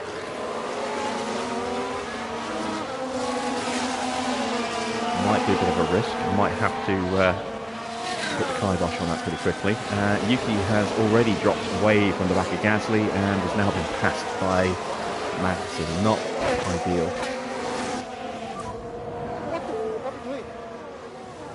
We just keep our head down. Yeah, De Vries can't keep that kind of pace going. We can just Otherwise focus he's going to charge drop out of the DRS of Bottas, so...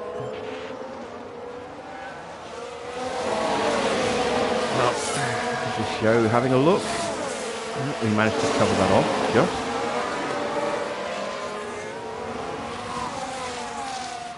And already you can see we are losing ground to Magnussen. Magnussen doing my trick there of not using the battery in the early laps and then deploying it as soon as the DRS kicks in. Which is why he's been able to sprint so quickly away from us. We're now dropped down behind Norris. Get some battery in that car quickly. We have been passed by Zhou, as I did think might happen on the DRS straight. Need to focus on getting the pack up. Okay. Yeah, I can see this being a real battle to get anywhere with De Vries, and even Tsunoda might struggle. Although, yeah, we are on the offset tyre at the moment. We will be on soft for the rest of the race after this stint, which will hopefully give us a little advantage over quite a few of the cars in front of us, as you can see. And that all is determined by how well we can actually stay with the cars in front of us to be able to capitalise on that. Copy. At the moment, it's not looking good.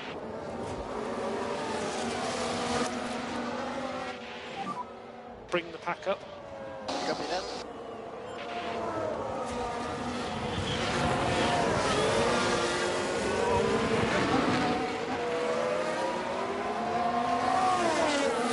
Unfortunately, stripping that fuel out of the car didn't really help us much off the line. I didn't really gain any positions.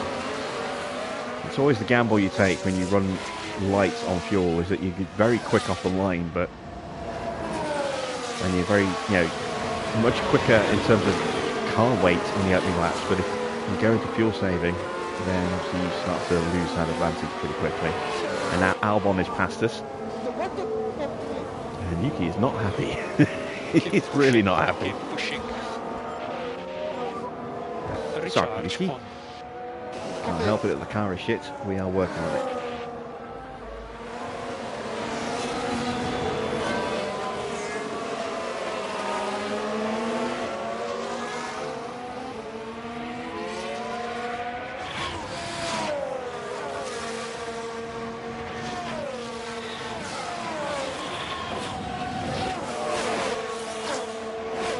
Evening, Mamir.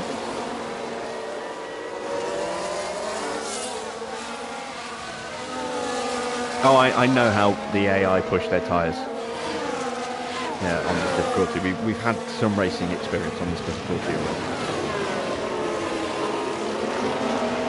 But, our car is terrible. It's really bad in dirty air. It's got very little downforce. It's not very good in the corners. So it's very good accelerating, and that's about it.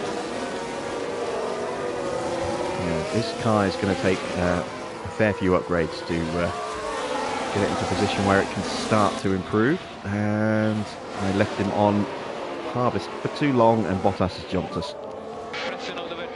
And we're not getting that position back there, so let's go back into top up and hope we don't lose another position. This is going to have a big impact on Tsunoda's confidence. We need to try and get him back up a couple of places quickly here.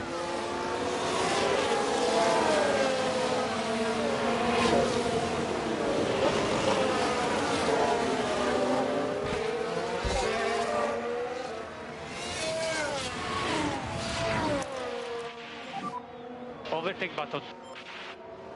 Yeah, Bottas has deployed some battery as well by the look of it.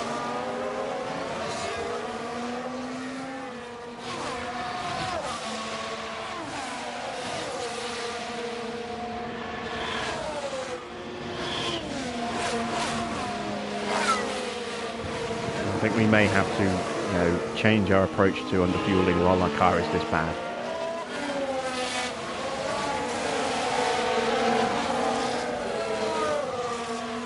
This is all part of the challenge of going hardcore.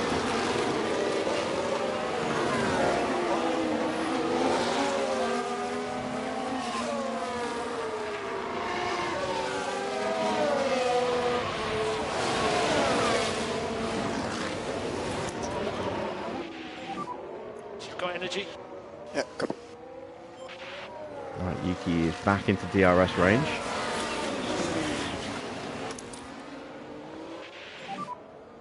Charge on, charge on.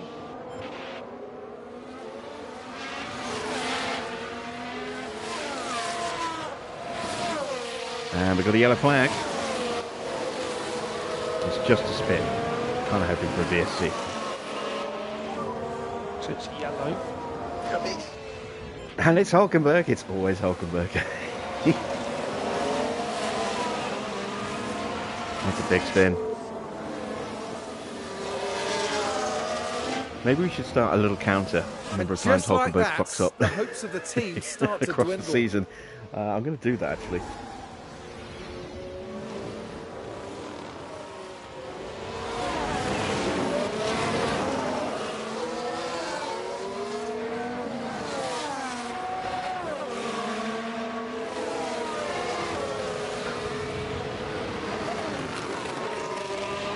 One so far for Bahrain.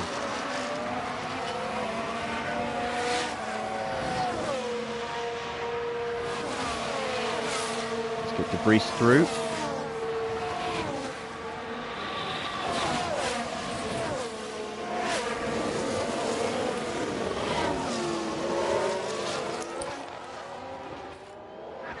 There we go.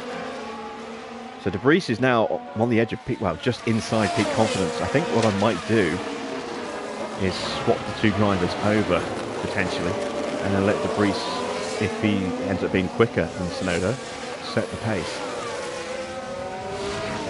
It'll certainly give me a chance to get Yuki charged up behind Nick Debris, if that is the case.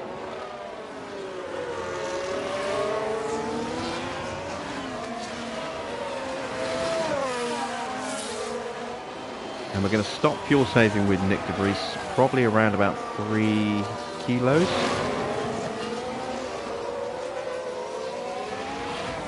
Like I said, I'm expecting him to get lapped.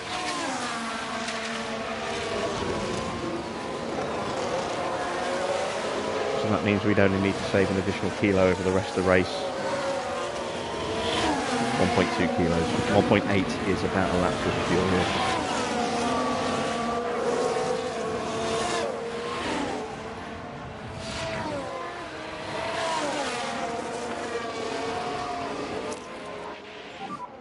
Use energy. We can push more. See if we can push onto the back of Yuki.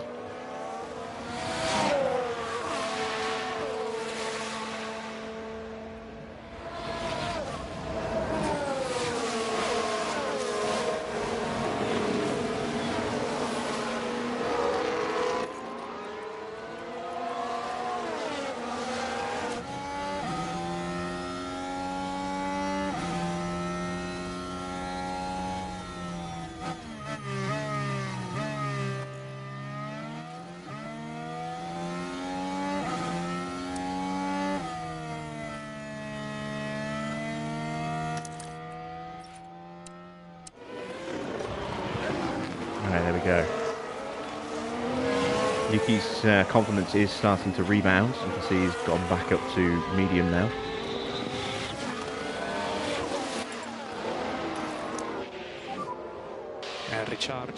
Recharge on. Copy.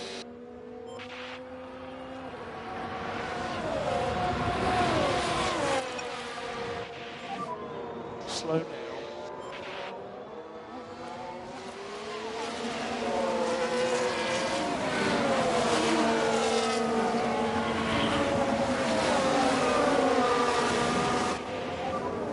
No energy.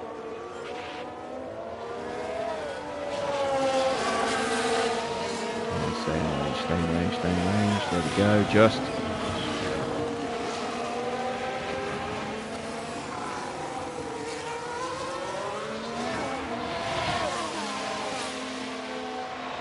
So we've tried this experiment before, but we'll have another crack at it again here. We're going to look at charging up a car in the slipstream like this, and then swap the places and do the same with the other car. See if we can drag them both up the field a little bit in a cooperative way.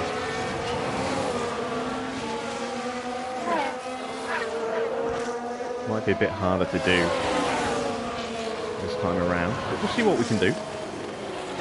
We'll see if we can get it to work.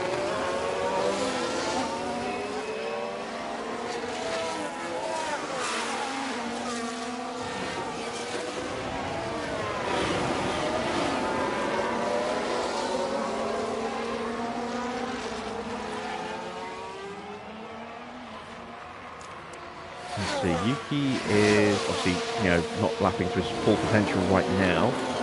De Vries 138.6 is not actually looking like gaining on anybody at the moment. Well, nobody that counts anyway.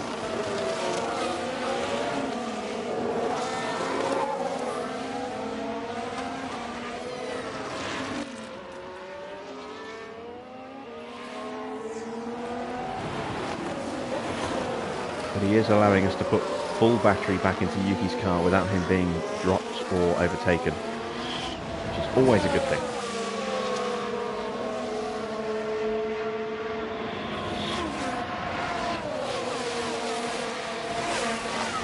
Let's take a look at tyre wear. You can see we are below the graph.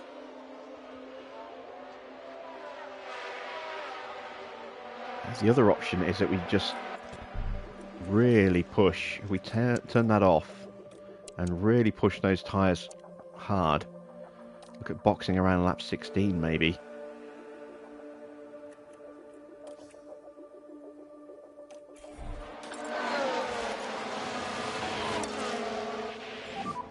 So let's lean on these tyres. See if we can close it this way.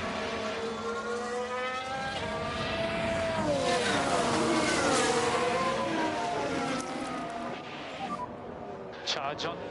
Copy.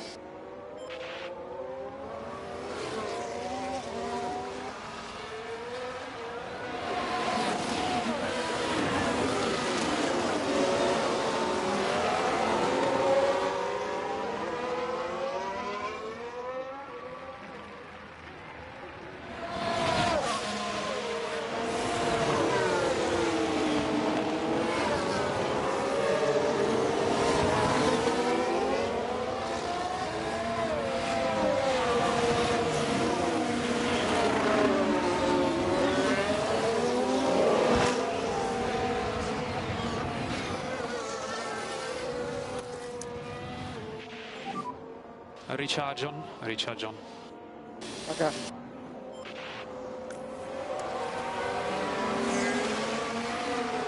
So, what do we do lap time this time round?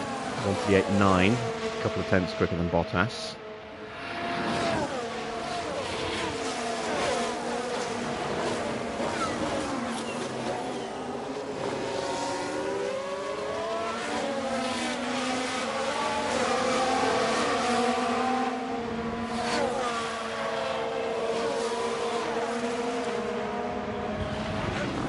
Coming down a little bit here and a little bit there. Yuki's now almost completely fully charged.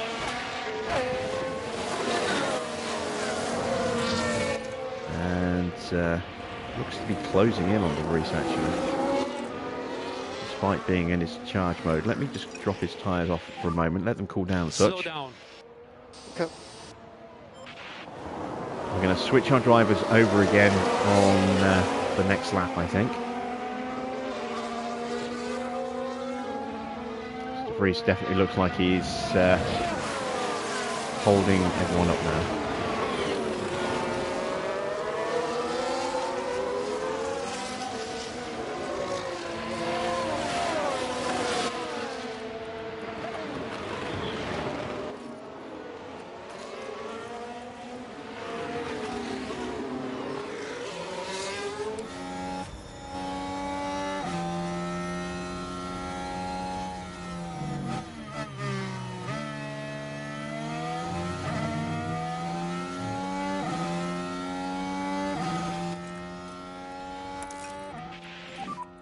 Charge off and go. Copy.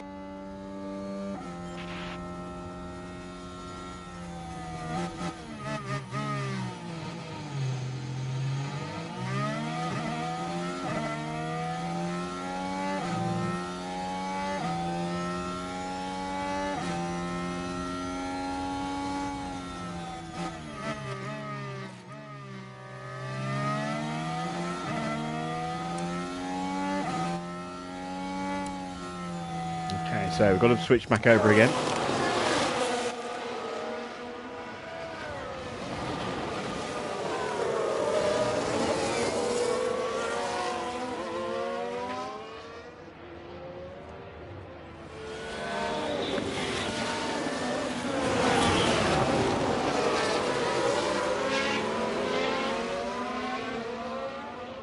And now we can rebuild De Vries's battery, ready for his impending pit stop.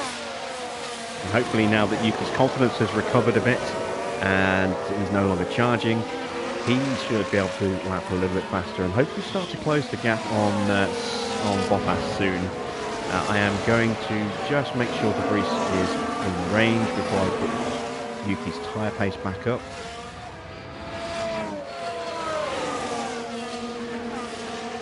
Barely hanging on, he's just about made it.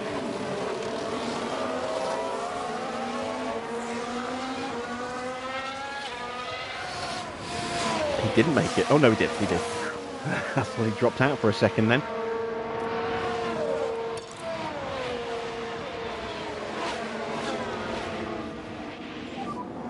You can push harder.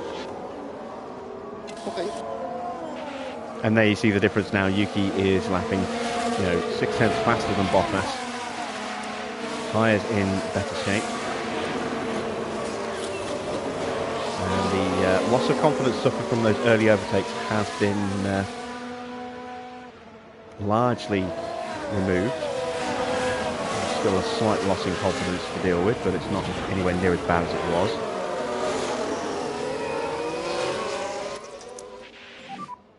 focus on bringing the pack back up. Copy.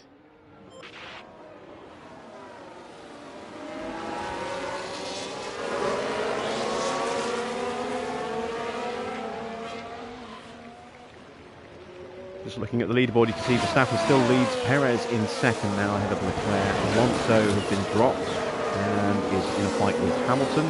Stroll is a little bit further back, and Sainz and Russell in a fight of their own a little bit further back than that as well. There's no big pack really.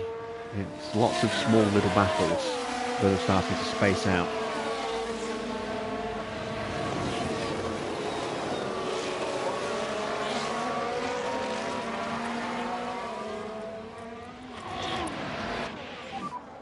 No saving required. And, you know what, I may as well continue with the fuel save, seeing as we're changing up the strategy a little bit for Nick de Vries.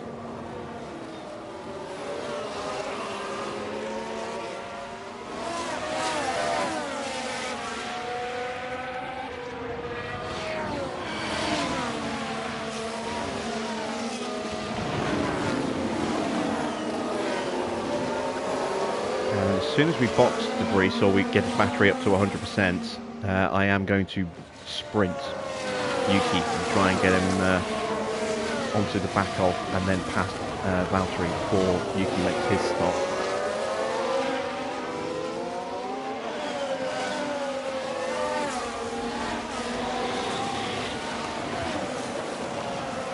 Try and carry that extra little confidence boost into his second stint.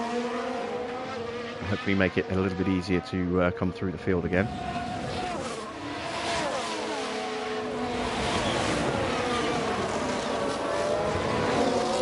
And Hamilton is the first of the front runners to box.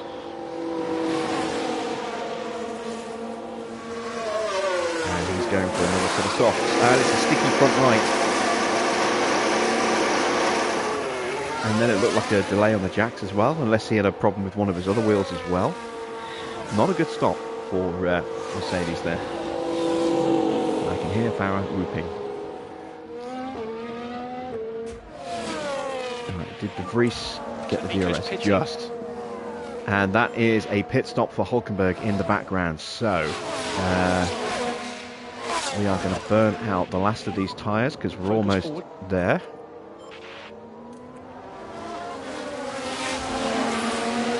Snow's got the gap down to 3.5 seconds to Bottas.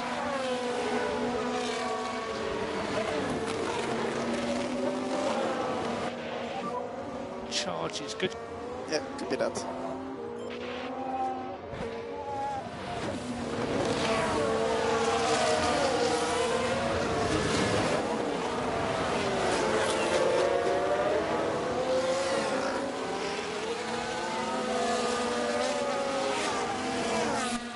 You know what, I'm actually going to switch him onto this strategy. Keep him on the softs.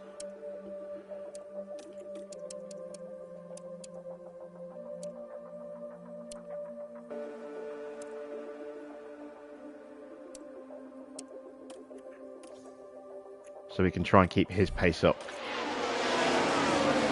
in the earlier stages. There is Bottas, and Hamilton just in front of Bottas there, having come out of the pits right in front of Valtteri. He will very quickly pull away.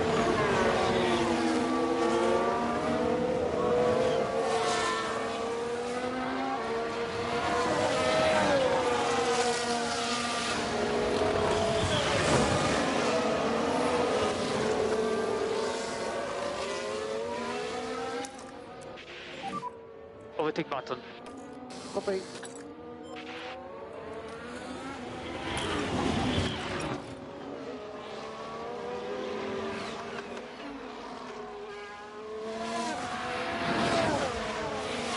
I'm going to push Bottas now. Going to leave de Vries behind. De Vries is boxing in a couple of laps.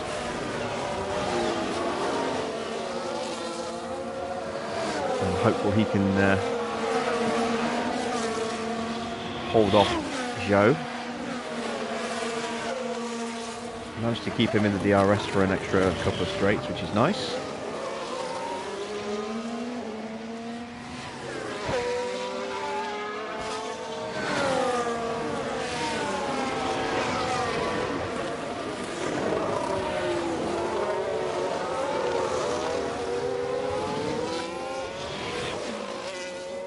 This is where he's going to be vulnerable, but he might just have broken the DRS to Joe.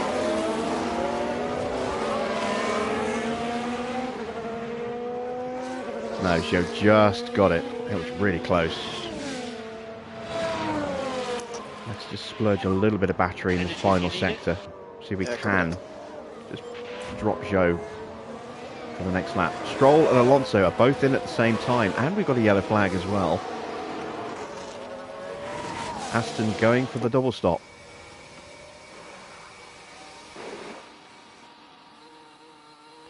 A little bit of a delay. And divergence of strategy there. Alonso going with another set of softs. Stroll switching to the mediums. We're going to box Nick de Vries this lap. We're going on to another soft, aren't we? There we go.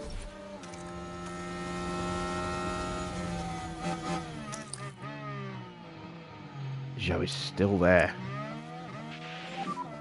Box. Copy box. We can just focus on charging a pack. Copy. We just can't drop him.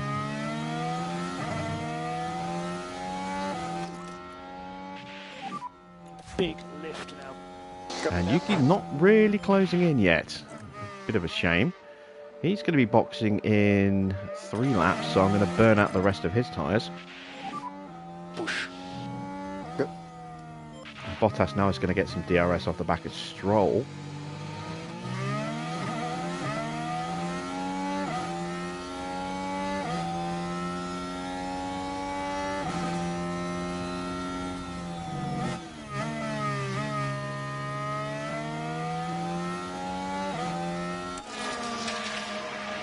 Side by side here. I need to get that move complete before the final corner if we're going to hold it back. Otherwise we're going to have to give up track position, which I think we're going to have to do anyway. It's going to back us off here, isn't it? Yeah, it is. Because we're boxing. To focus on getting the pack up. There you go. See, we just slow to an absolute crawl because we're boxing. No DRS available, no DRS available. Such an annoying thing.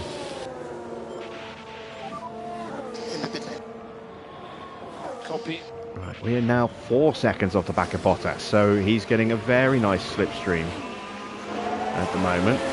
We're going to have Gasly all over the back of us and threatening to overtake us on this lap. So I'm going to pull Yuki in a lap early. Well, a couple of laps early. I'm going to box him this lap. I don't want him to lose even more confidence.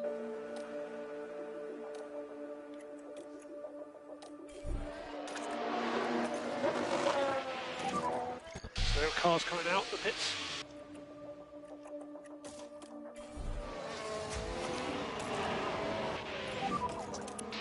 Box.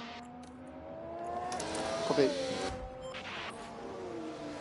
So, de Vries is in a decent position here, right behind a couple of cars. Chance to maybe get a quick overtake. Recharge on. Copy. Got to stay with them though. We need to All the focus on tyres come up to temp. Yeah, copy that. use Let's energy. stop fuel saving now as well. And both of the Red Bulls are boxing at the same time. Don't know if there was a delay for Perez there. Possibly. I've had to sit and wait. Medium tyres for Max. Soft tyres for Checo. And Yuki has held position. Excellent stuff. Charge on. Yeah. So no loss of confidence there. Yeah, I agree. Copy.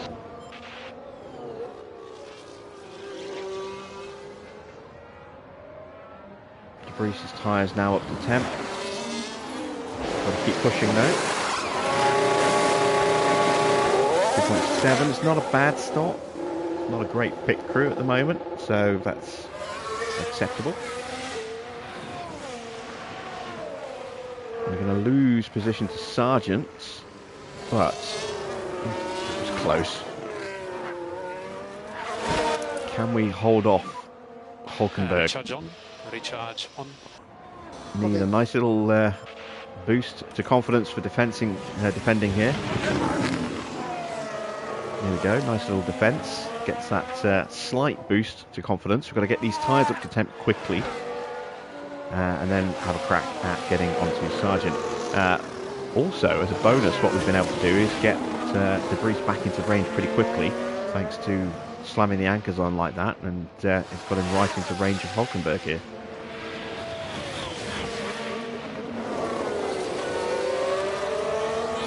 And we've got a pit stop issue for Charles Leclerc. We see Leclerc coming into pit. Problem with the jacks. The car isn't released properly.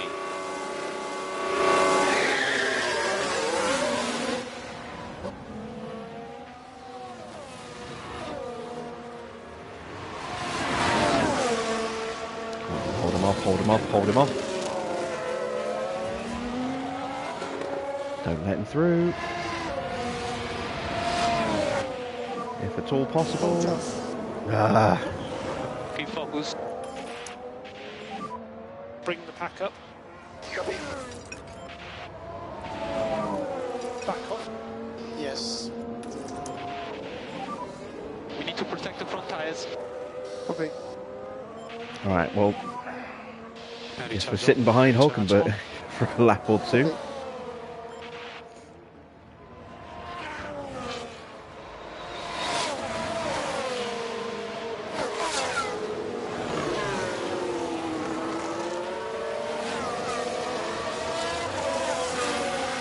Definitely a bit of a sobering experience given how well we performed with Mercedes and McLaren.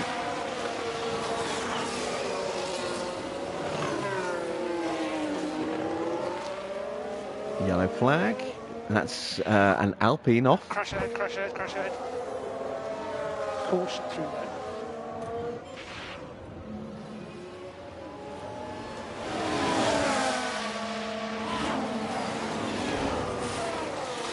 Oh, that's a puncture for whichever Alpine that is. Is that Leclerc, Ocon, or Gasly? I don't know which one that is.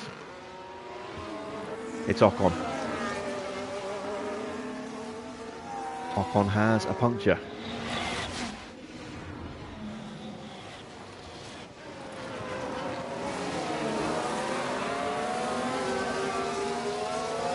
And that's his race ruined. He's got a missing chunk of his front wing as well.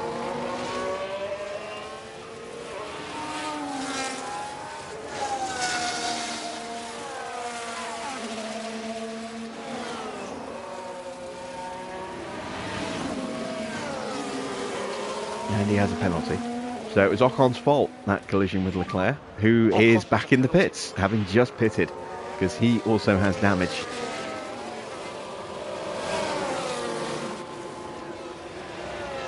But that slowed down at least one of the Alfa Romeos, if not both of them. So we've got a good chance of jumping one of them here.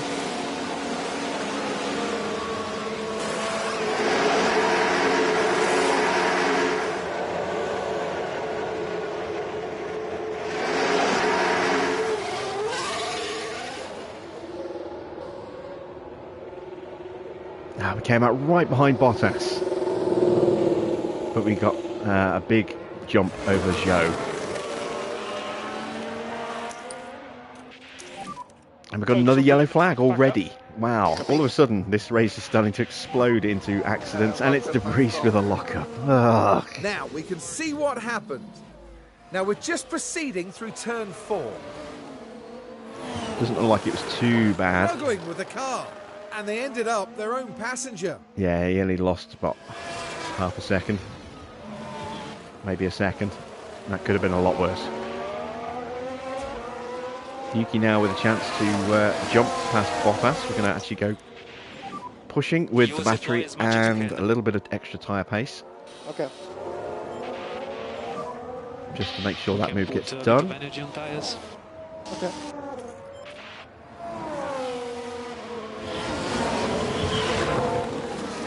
go. Nice little confidence boost for Sonoda.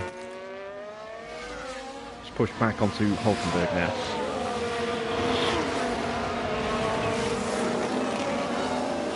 Reese has kind of done some damage to his tyres though with that lockup, so that is not ideal.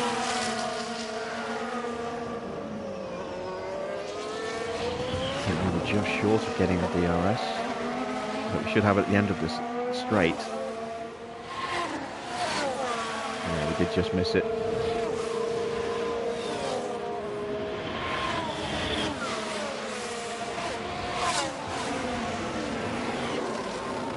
Keep pushing, use up the last of the battery that we do have.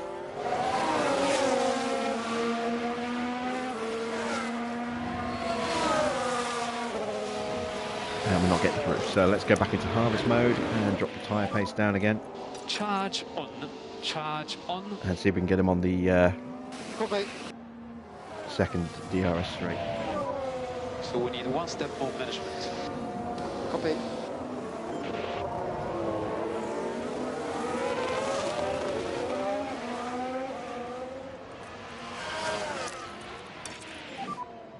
Use deploy, use deploy. Copy.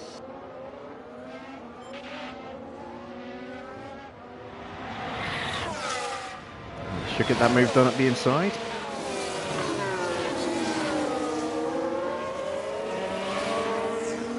There we go. And can we get into the range of Sargent before the end of the end of the lap? Got no battery left. We are closing. I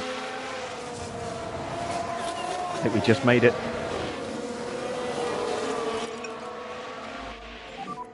And small lift off 12 the tires. Yeah. Yes, we did. Charge. Excellent stuff. Copy.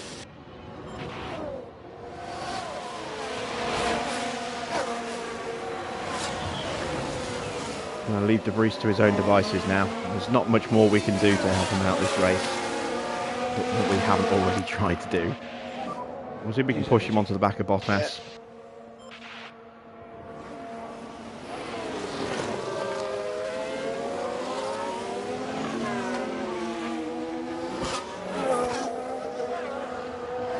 Beyond that, there's not a lot more we can do with him now.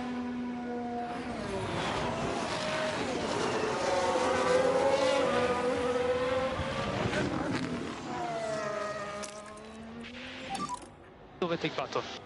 Copy. Go for another quick fire overtake here. This will get us into peak confidence.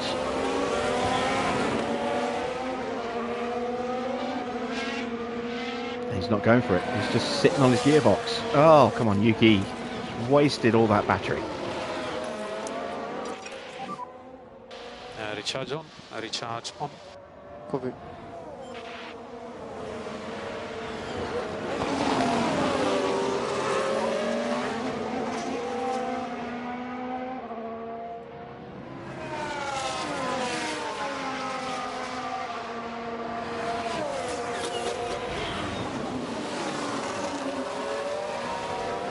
My chat's gone completely dead. It's not even showing me anything now.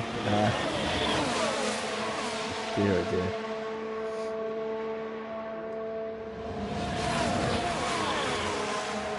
Yeah, I got 0 messages in the chat at all from anybody. It's just completely broken. God damn it. What is going on with YouTube at the moment?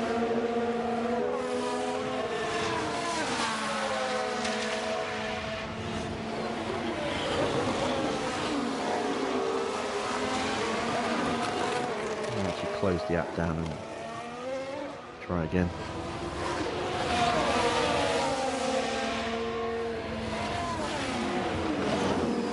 Nope, still no messages. I am not seeing a single thing. The entire chat is blank.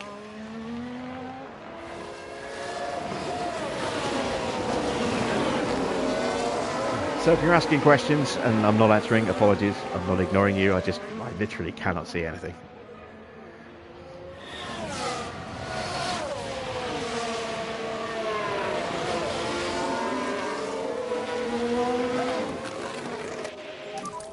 No energy.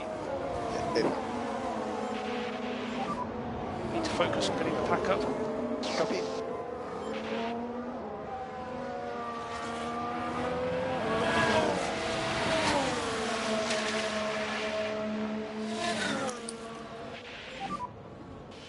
Recharge on, recharge on. Copy.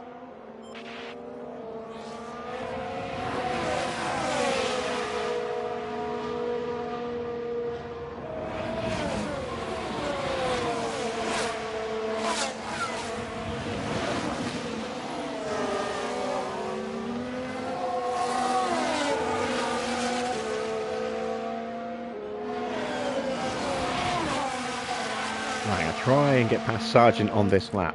Let's see. Confidence has lost a little bit from a failed overtake or two, but nothing horrendous. It's a new personal best in the first sector. Encouraging. Oh, hey, I've got a message from Steve. Hey, dear Steve. It's been playing up for more than a day, but it's the first time it's gone completely blank for me. But, you know, we were having all sorts of issues over the previous 2 weeks of it just not loading messages in unless I closed the chat window and reopened it, and now it's just gone completely.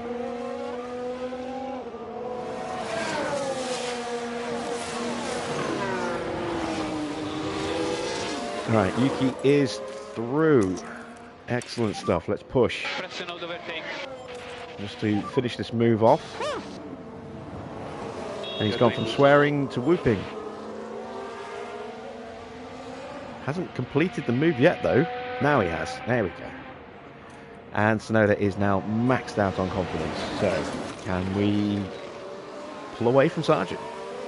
We haven't got a lot of battery left to actually try that with, but we'll see what we can do. Let's give him everything we've got in terms of pace. Push, flat out, flat out.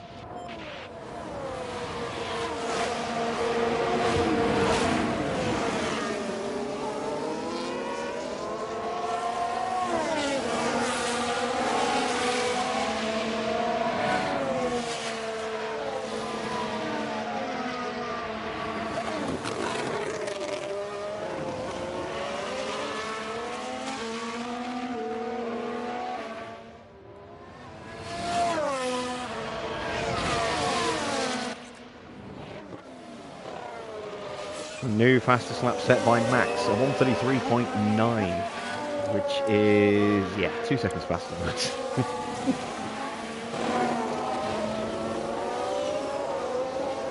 And that's 2 seconds gained and no battery left. We go charge on. But we've broken away from Sargent. We'll leave him to hopefully slow down Bottas and Hulkenberg. No DRS available, no DRS available. And see if we can slowly start to close down the gap to Alex Albon.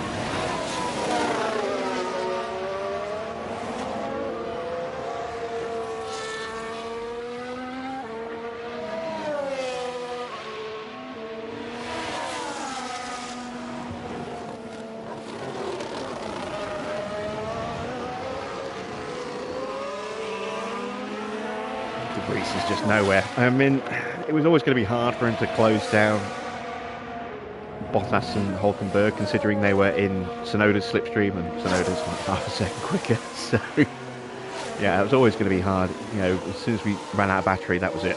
Any progress he made immediately, you know, went into reverse. He's now put over 4 seconds behind. But now that we've broken free,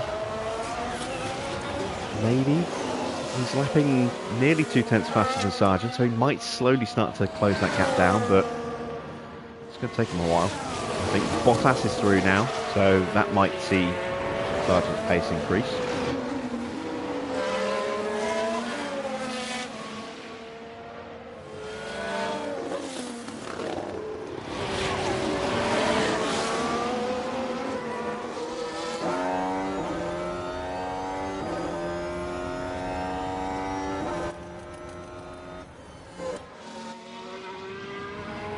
We've got another Battle of the Bulls, our sister team, our oppressors. We are trying to get out from under their thumb. Fighting a long way clear at the front here.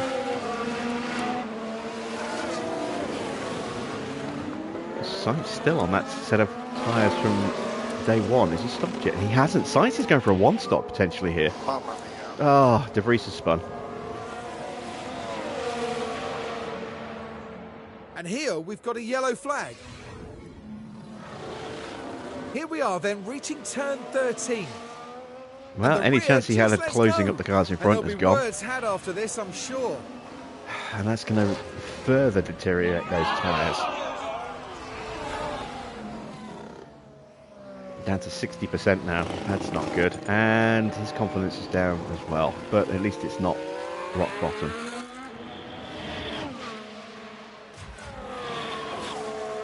But he is going to get gobbled up by Charles Leclerc in a moment, I would imagine.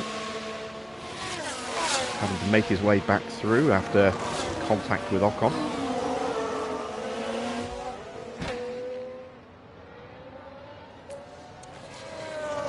We are lapping very similar pace to Albon right now.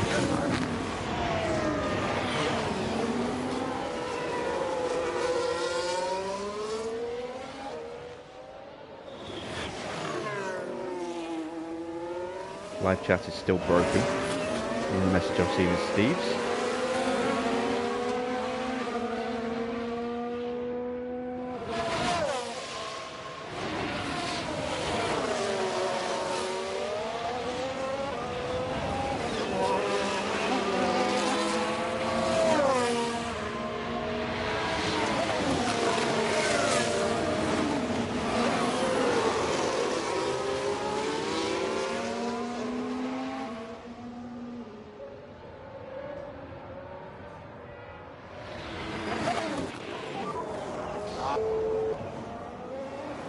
And now Leclerc does get. Here we are then victories. looking at turn 12. They decide to give it a go.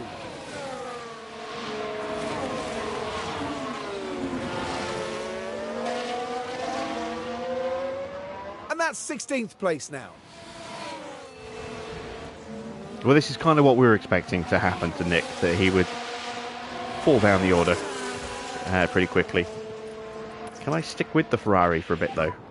We need to focus on the energy now. Copy.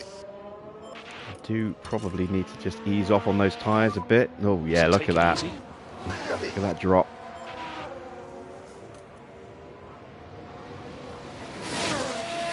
Apparently De Vries did an identical lap time on the last lap, which is why there's no time there.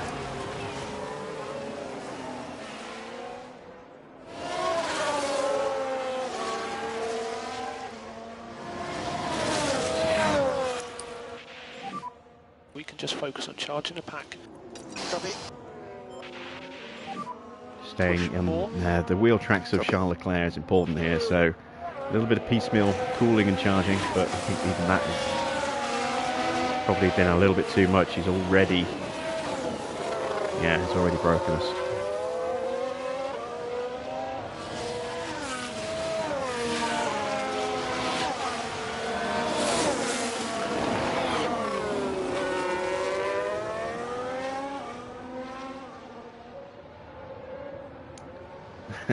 Derek says the Vries finishing is just a point because if he starts hitting my cost cap. Yeah, if he starts smashing up the car, that's obviously going to be quite expensive. Not ideal. Right, tyres are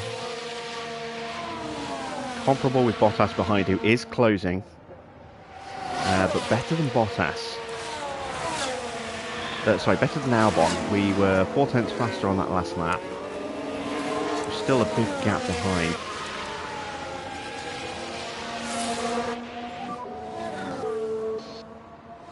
De Vries has been overtaken again. And I think we're going to have to get him off these tyres pretty quickly and just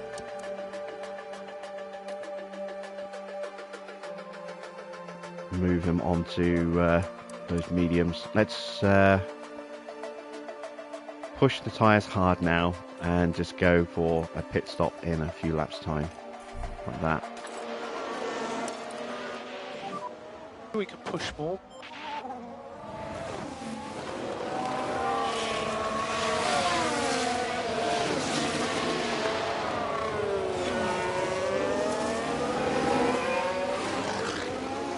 So we told the sponsors the top 14 position was what we were aiming for. We are on target for that right now.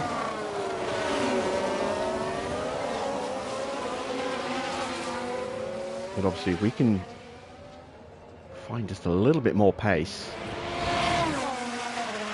that would be nice. I am going to turn his tyres up just a touch. We can push one step more. And I'm going to burn out the last of the battery that we've got. I don't want Bottas to get too close.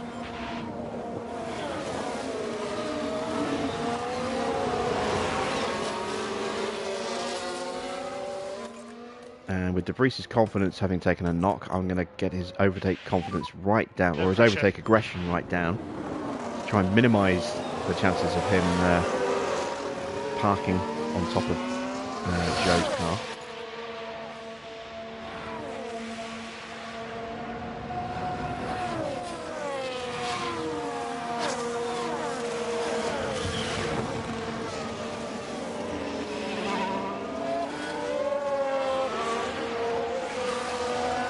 De Vries is absolutely going to get lapped. You can see the Red Bulls are just coming around the final corner now, and De Vries hasn't even reached turn 1 yet, and we've still got 27 laps to go, including this one.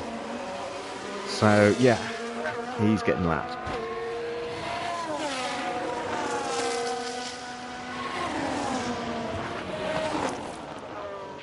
Alright, Bottas is coming with us, but he has also jumped away from Hulkenberg behind, so even if Bottas catches us and puts us under pressure, he's not bringing Hulkenberg with him, which is good. One less car to attack us. And maybe we need to work with Bottas here, you know, to get our battery recharged. I'm going to go into harvest mode and I'm going to drop the pace down so that Bottas can get in front of us, and then we can sit behind, charge the battery, and then use that to try and push back onto Albon again, who seems to have lost a bit of time on that last lap. I mean, I know we were pushing, but 137.8. It seems like he's lost more time than that. See what he does on this lap. Oh, 138.9. Yeah, there you go. So Albon had a slow lap on that last lap.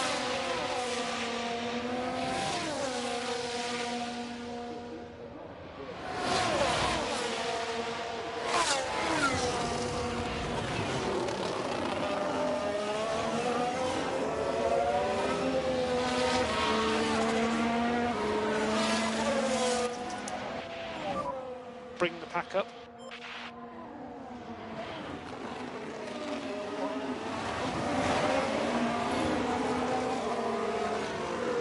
This will have a negative impact on Yuki's confidence.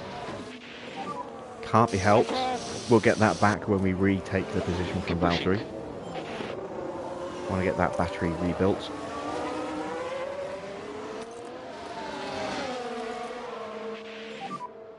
Keep him tucked in behind for a couple of laps.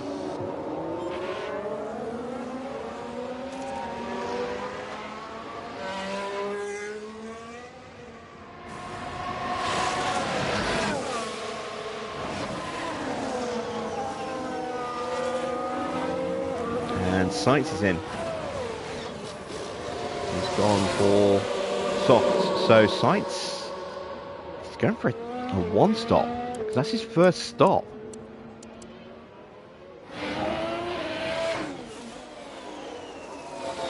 And that is a very, very interesting strategy. He's got to take those tyres to the end. I mean, he did what, 32 laps, 33 laps on those, 32 laps on those mediums. It's going to be a long stint on the softs, but I mean, he could do it. It's just, is that going to be quick? Don't think so. Hulkenberg is now pushing up onto the back of us. Don't want to hang around here behind Bottas too long.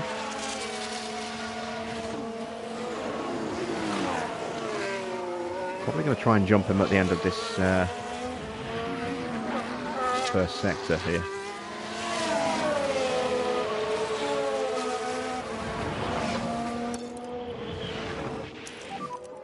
Okay, we can push one more step on tyres. Copy. Because Hulkenberg is coming, and our tyres are... Okay, deployment should be good. Copy. going to be changed in a couple of laps. Stay So close let's to the cars in front. push hard again. Get past Valtteri, get that confidence level back, and he's not going to go for a take. Here's he. Gosh damn it, Yuki. That's because I changed his overtake settings. Charge on. That's my bad. Forgot to switch those back again.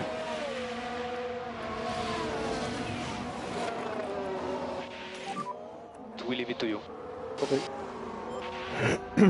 Ferrari strategists wanting from tier 1 point. Well, it's not just now. I mean, we see Verstappen tends to do that quite a bit in the game now as well. Go for the one-stops.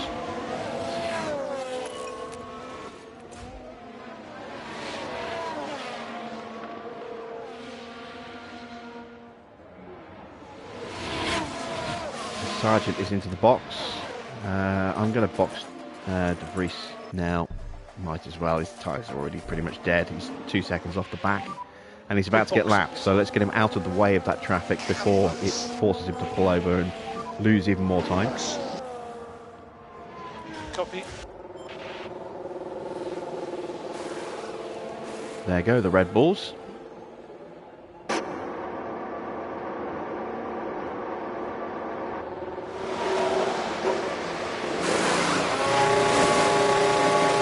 Problem in the pits for Sargent. That might help us a little bit. Williams' team take their places. Easy to try for loading as well. Oh, but they have trouble releasing the car. Oh, that's a huge delay. That's a huge delay. Wow. That's really hurt Sargent there. That's good for us. Look how close De Vries is to the back of him now. Just a couple of seconds behind him. And with this lap traffic coming, or these cars coming through to lap us, that might bring us together quite quickly. Yeah, we're starting to drop Hulkenberg again without even trying. Bottas seems to have picked his pace up and we're going with him. That or Hulkenberg just ran out of pace, which is probably slightly more likely. We're still lapping 1.2 seconds faster than Alex Albon, so we are hunting him down. And we are charging at the same time. It's all good stuff. We're into our pit window. Let's crank those tyres up again. Let's push now. The tires is good. Okay.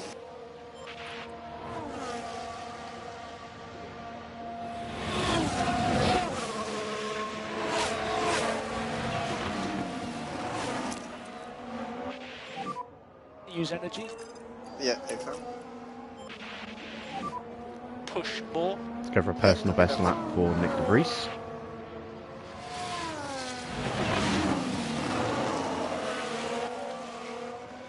And we're going to make the move on Valtteri on this lap here.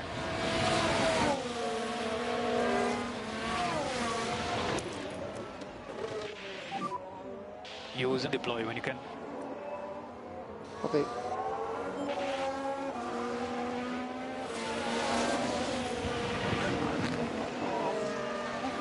There is Albon. He's definitely being caught hand over fist here. And we're going to go full push. Yuki, push to open the gap, push to open the gap. Okay. Going to break Bottas here as quickly as we can. Yes, yes, yes. Good job, Yuki.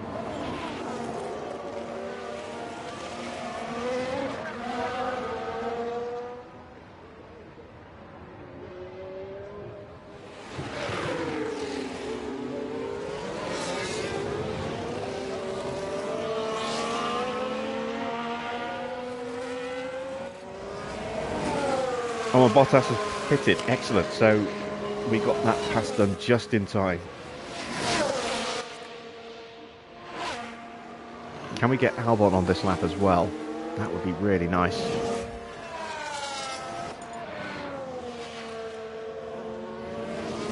Bruce's confidence is getting a little boost from these personal bests, and we are starting to close that gap back down to Sargent, who was about 3.5, 4 seconds behind at the start of the last lap.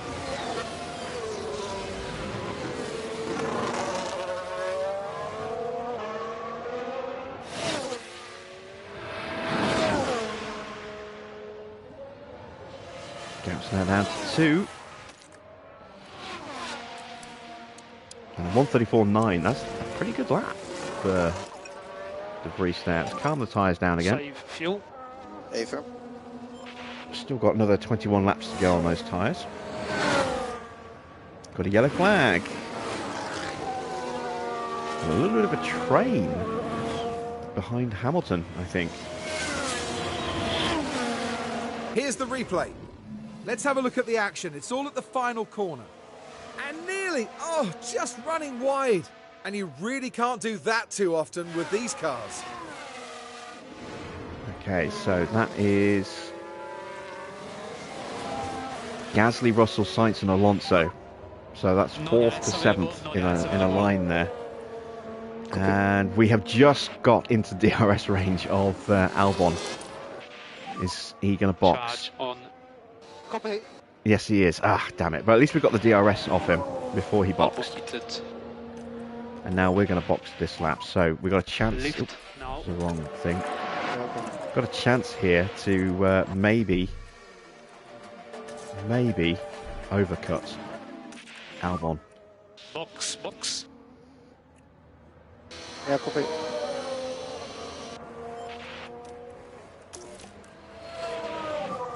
Focus on bringing the pack back up. Copy. No more overtake. Yeah, copy that. So De Vries is within 1.3 seconds now of Sargent. And I'm hopeful that confidence boost that we've given him will help get him onto the back of the Williams. Although the Williams might be responding. It's pulling away again. That might just be because we didn't have any battery left for the final corner. Let's see if that gap fluctuates. Speaking of gaps, we've got the gap to Hulkenberg up to just about 9 seconds now. Bottas has come out behind Leclerc, which is not ideal. Although Leclerc is stuck behind Zhou. But that's actually kind of worked out.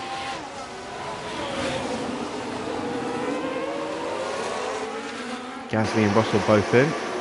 Medium tyres for both drivers. And Gasly's lost out there. Russell has jumped him in the pits, I think. Norris coming in behind him as well.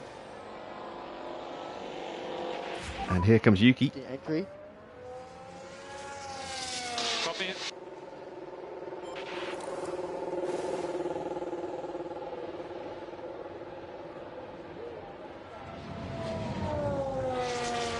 And there goes Hulkenberg. I think Albon's going to get us. It's going to be very close. 2.8 is not a great stop. Here comes Albon. There he is. He did just get us. But we've gone out ahead of Zhou and Leclerc and Bottas. And yeah, De Vries is just falling back. Yeah, I don't think he's going to improve from 19th. That might be where he finishes, which is crap. But to be expected, unfortunately. Right. We have closed the gap considerably on some of the cars that we were chasing, and the fact that we're still just over a second behind Albon, and despite him pitting before us, is pretty good. So we've got a chance to get onto the back of him pretty quickly. Just need these tyres to warm up. And a new fastest lap now for Sainz, so 1:33.7 effectively. 6:89, that's effectively a 0.7. Quick lap. He's looking to one stop, I think. He's checking his tyres, they're 80%. They will go the distance. They will not be fast at the end, but they will go the distance.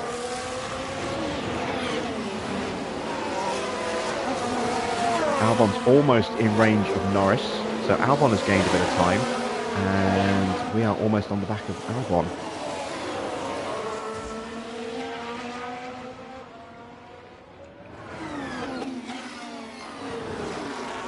We're all just missing out on the DRS, I think. Hulkenberg boxes now. We should have pulled out an even bigger gap over Hulkenberg with that fast out lap.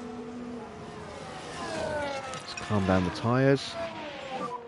So we need to back off. Okay. And is that Albon on mediums? Recharge on. Recharge. I think it is. It is, and so's Norris, so we've got a chance here to maybe get 10th place. If we can play this right and make sure that the tyres don't fall apart, we could maybe get 10th place here. Recharge on. Recharge on. Copy. Use deploy as much as you can. Copy. Make sure we don't lose this train. I'm still going to have to do potentially a little bit of fuel saving. There's still Yeah, copy. a bit of a gap for the Red Bulls. Although Max, has he stopped again yet? He has. Max is coming up to lack Hulkenberg. We'll get him in the next couple of corners actually. So let's see, Hulkenberg is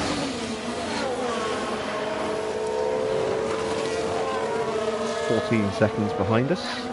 And Verstappen is lapping, well, I don't know how slow we're going or how fast we're going yet.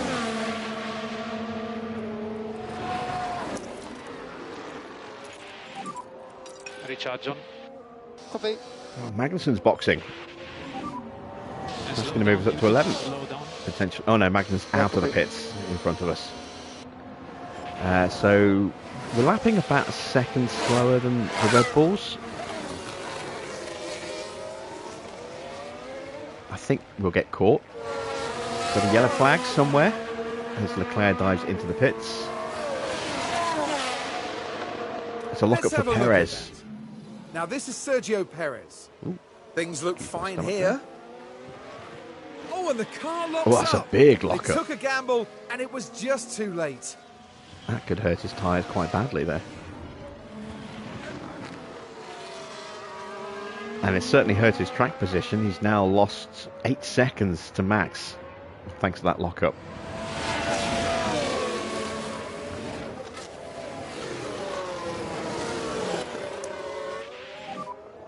Recharge on.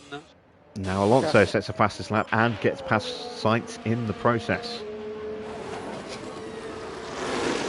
Stroll dives into the pits. What tyres did Magnussen put on? He put on soft, so we're probably not going to catch Kevin. But yeah, we're in a fight here with Albon and Norris for the final points of the race. The final point of the race.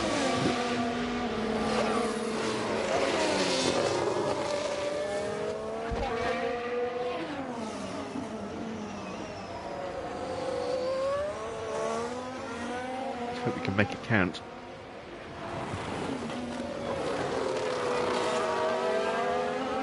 We've about to get overtaken by Charles Leclerc again. And there we go, he's through.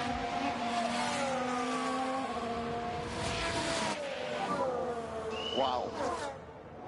Do the best you can.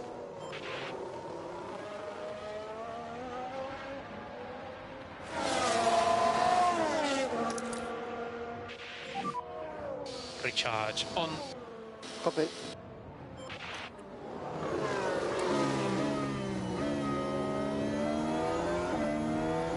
This would be an amazing start to the season if we can sneak a point here, because I don't think we're going to do very well in Jeddah. I really don't. There's a lot more corners on that track. And that's where this car is rubbish.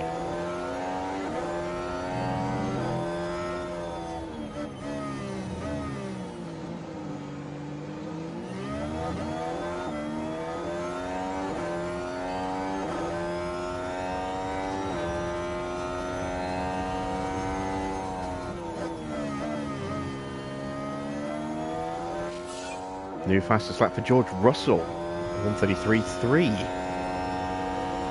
Lap times are coming down.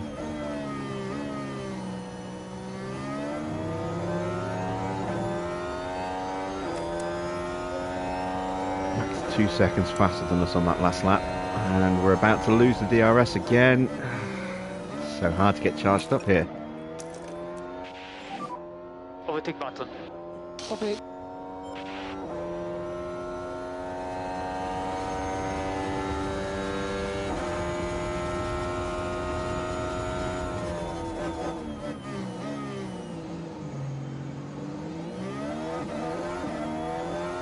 16 laps to go for us. It's 15 for Max.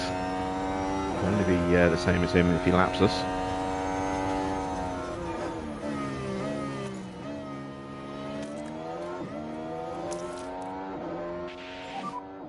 Recharge on. I think we're just going to have to sit behind like this. Slow down. Cool those tyres off a touch. I'm going to start to do some fuel saving as well, just in case Max doesn't catch us, which I think he probably will do. But just in case he doesn't, let's make sure that we've at least not got to slam the anchors on once we get past these two and immediately lose the places again.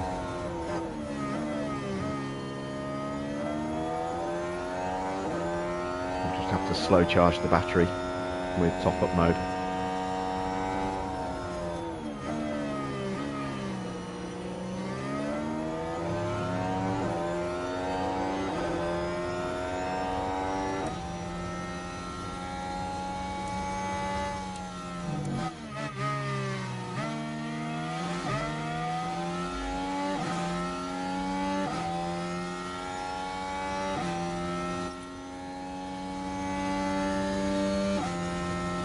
Reese has been caught by Zhou again, so those two are going to be scrapping again for a moment. Ocon is still miles off the pace, as is Piastri. Yeah, Piastri is going to be a hard mode all on his own at the moment. Look how far off the pace he is.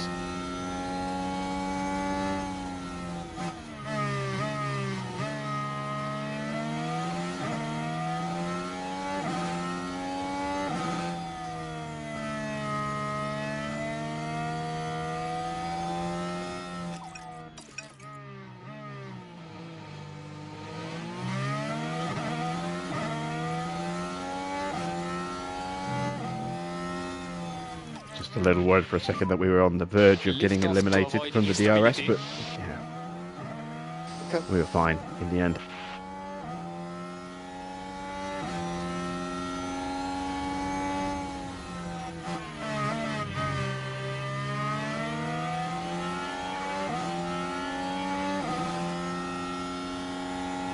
Am I retiring De Vries because of that fuel? No, he's a lap down, so he's fine.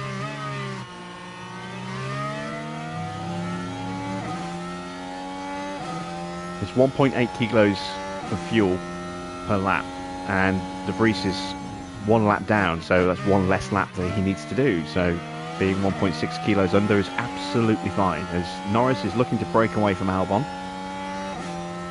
I wish I had more battery so I could immediately try and go after him, but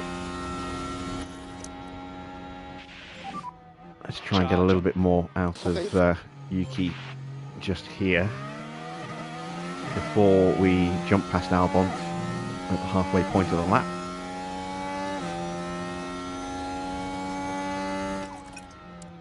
That's Max just there in the background, that little dot. You might see him swoop through the corner in a moment. Not quite. Recharge. Top 10. Now we can push one step more on tires. But he is coming. Copy. He's already lapped Bottas. We are next. So I'm guessing he's about 6.5, 7 seconds behind us. We're going to stretch that slightly and put another car between us and Max. There we go. And hopefully we can get properly into Norris's DRS before we run out of battery here. Last one. Okay, good job. So we are in P11.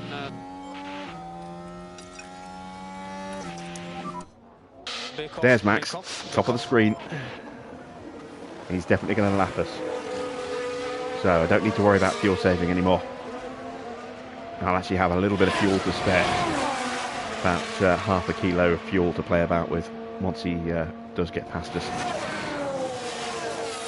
Probably going to happen in about 5 or 6 laps. Maybe less than that. He's lapping about 1.5 seconds. Actually, no, he's lapping about 2 seconds, 2 and a bit seconds faster than Norris. 2.3 seconds faster on that last lap. So if that's the case, he'll be honest in like 2.5 laps.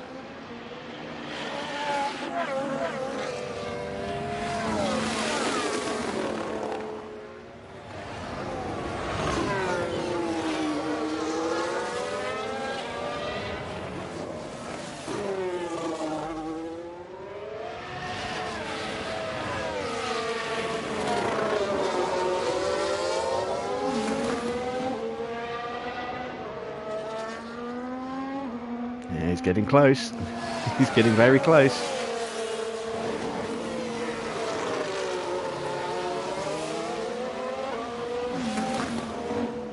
We're only on for this point as well, don't forget, because Ocon, hit Leclerc and took them both out of contention. If they were where they would normally be, we would be fighting for 12th right now. We'd be in 13th and trying to get 12th off Norris. So this is a very fortuitous point that we are fighting for. And there's still no guarantees we're going to get it. We do need to think about tyre saving, just to make sure we can still fight these two later. Battery is more important right now.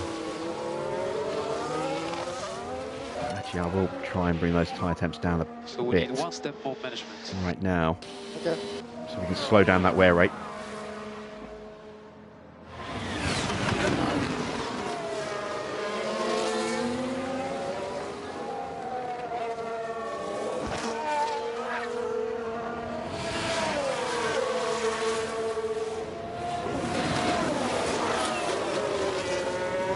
But if we're going to become the biggest, baddest bull on the block, we've got a long way to go, because we're about to be lapped by an even bigger bull right now.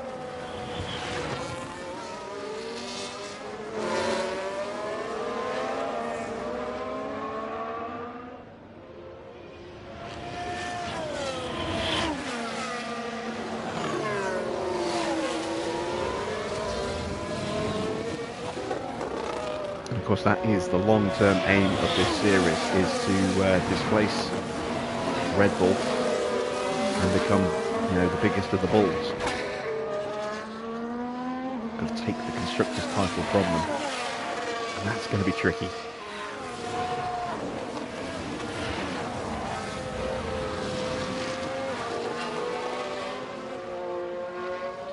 Right, Bottas is 8 seconds behind at this point. I'm not too worried about him, but he is pushing at the moment and closing us down. He's on mediums and he's been pushing them hard, so they're in much worse shape than my tyres and Norris's tyres. And we know how good Norris is at saving his tyres, because his smoothness rating is high 90s, or at least mid 90s in the first season, I think. Around the mid 90s.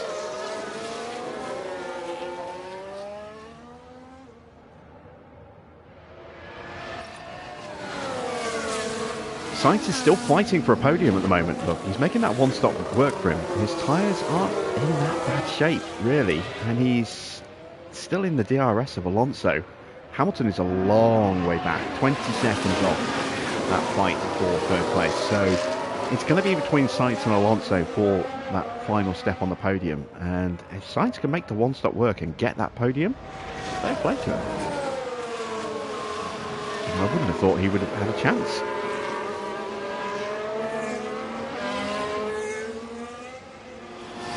It's going to come down to the last couple of laps as to whether or not those tyres will hang on with enough pace to stay with Alonso. I think if Alonso breaks away from him, that might be it for Sainz. And he's lost about half a second on this lap, so he might possibly be about to find that out the hard way. And all of a sudden, we have been dropped. Norris has gone for it.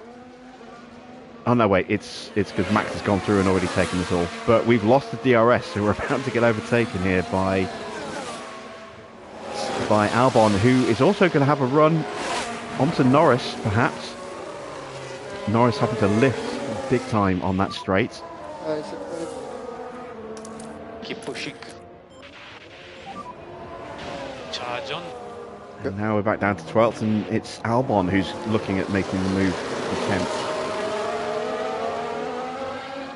And now that's one less lap for us. So now we have about 0.7 litres of fuel to play about with.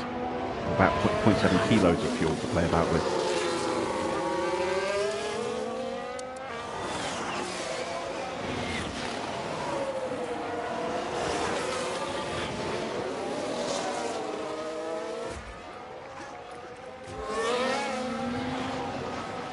Which is what I'm going to do at the end of this lap. I'm just going to go full push, go for our fastest possible lap.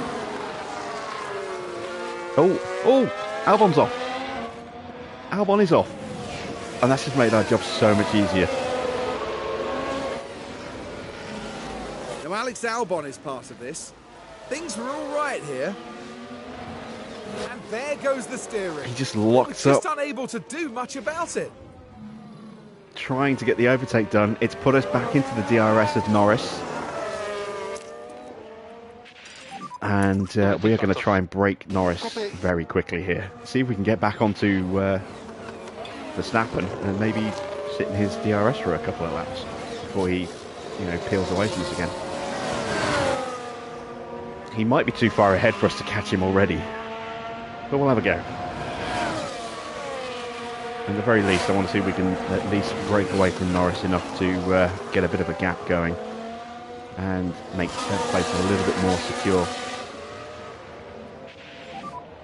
Let's go. Good job. Right, let's see what kind of pace we've got on a full push lap. It's purple in the first. Don't tell me we're going to get the fastest lap. That would be insane.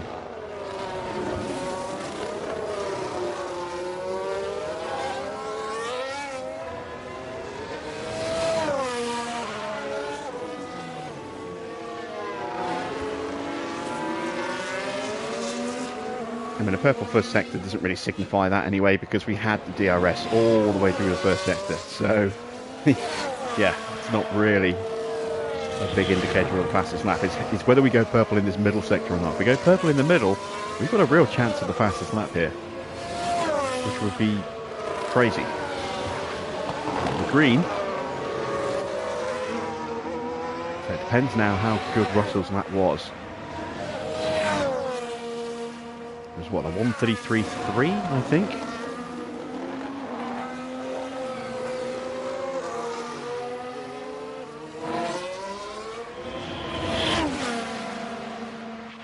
Oh my god, we actually got the fastest lap with a 1:32? A 1:32.7. Wow. Well, we've got Yuki into peak confidence, which is incredible.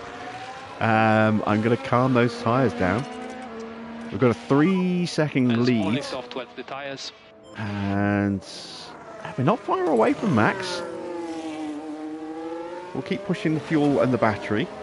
See if we can potentially find him. I think he's still going to be too far ahead. I think we'll run out of battery before we get onto him. One for the fastest lap.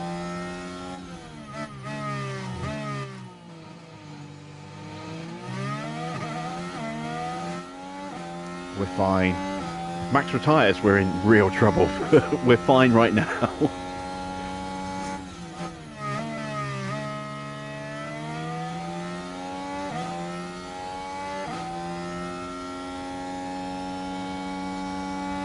Gap's up to 4.5 seconds over Norris now. And that's our fuel limit. We can't go any higher than that, so... No DRS available, no DRS available. Alright, we're too far off Magnussen and we don't have the pace to hunt him down, despite Lift off. what that says there, because that was a one-off lap. Recharge on. And even that pace is elevated, because that was most of a lap with DRS on. ERS on, so... As long as we can do high 135s, low 136s, that's all we need. Yeah. Max has lapped 10th place and is not too far away from... He might lap Magnussen. He's doing 1.3 seconds a lap faster than him. Yeah, even with that last lap as well, where we were pushing a lot. Oh, who's gone off now? I was just looking to see if Right Max then, had gone you off. can take a look now. It was George Russell involved. Nothing at this point. And there's the lockup. Just unable to control the car by that point.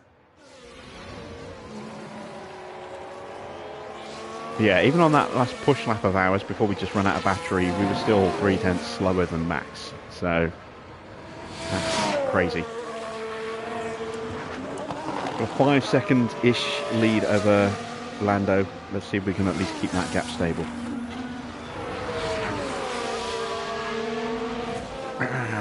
Let's see. Nick is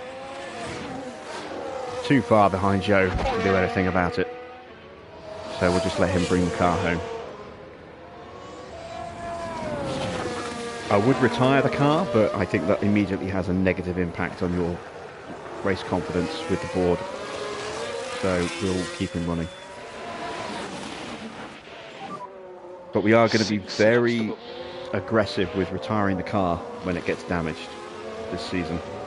You know, we're in a situation where we're clearly not going to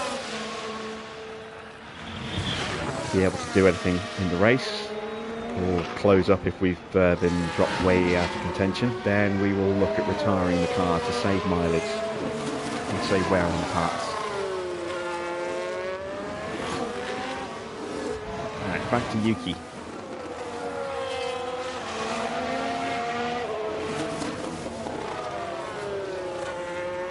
Five laps to go.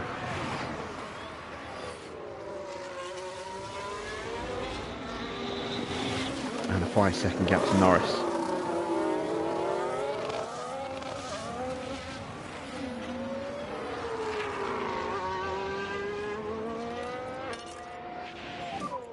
So take it easy in the fast corners. Copy.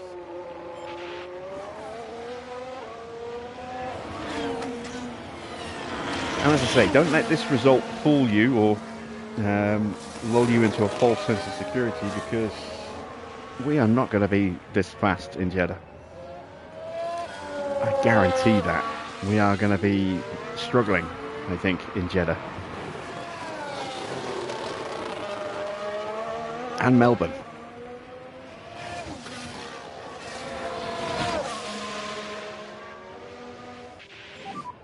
How many laps? 5 to go. 4 laps to go. We've been lapped.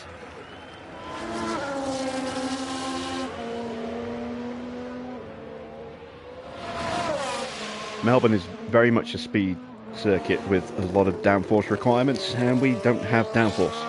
Same with Jeddah. So we're going to really struggle there. This is a bit more of a balanced circuit, this one. Not too demanding on the car. You can usually be competitive here, but I think Baku will be hopefully a good step forward for us when our parts hit the car. It depends how much of a step forward the other teams take as well.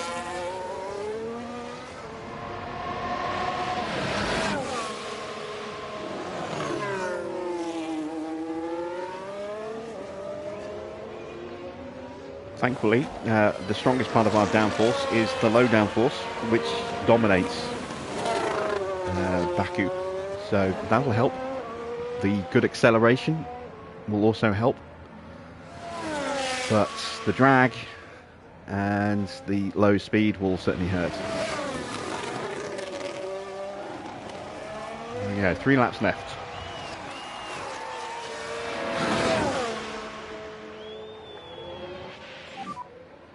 So there is 4 laps to go.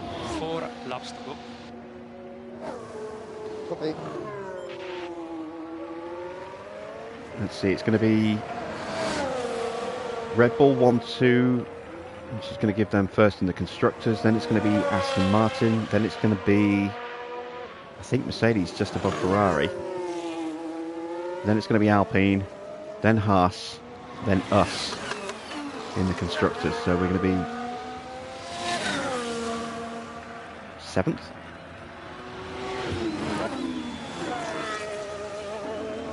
Yeah, we're going to be 7th in the Constructors, so that'll put us ahead of our objective, which is 8th. But there's a long way to go yet.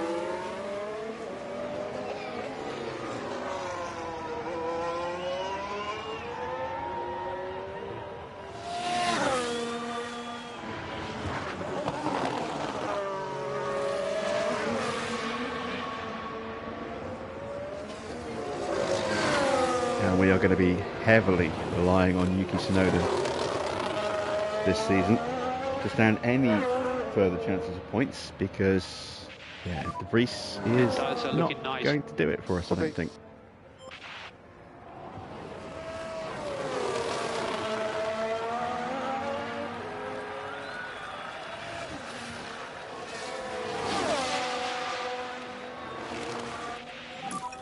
Three laps after this.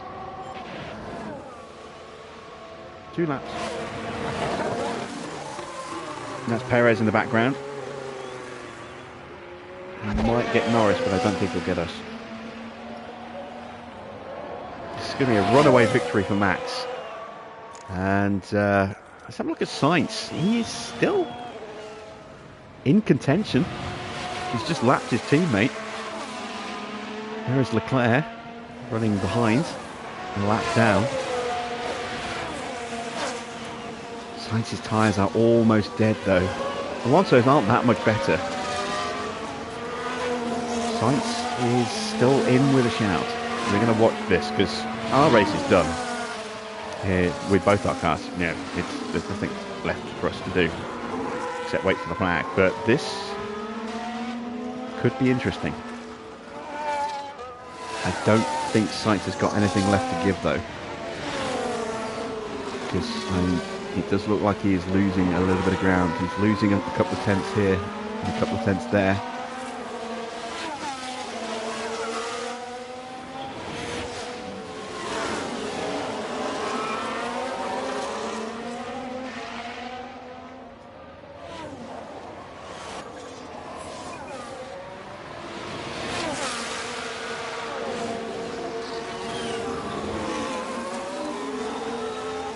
He was a little bit quicker than Alonso on that last lap, but he looks like he's lost nearly half a second on this lap, so I think it's all over.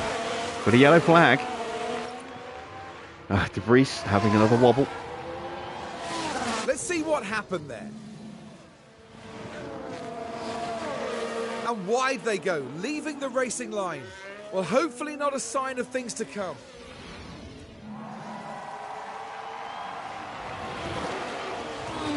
And Sainz now 2 seconds off, so yeah, I think Sainz is spent. I don't think he's got anything left. So it looks like Alonso is going to hang on and get his first podium of the season.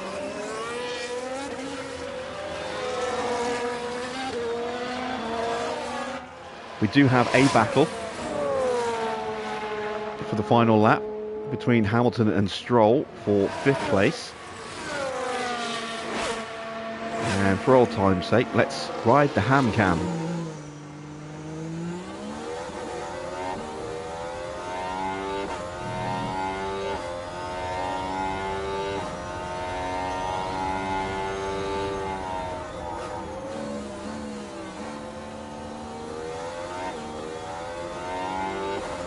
He's in DRS range.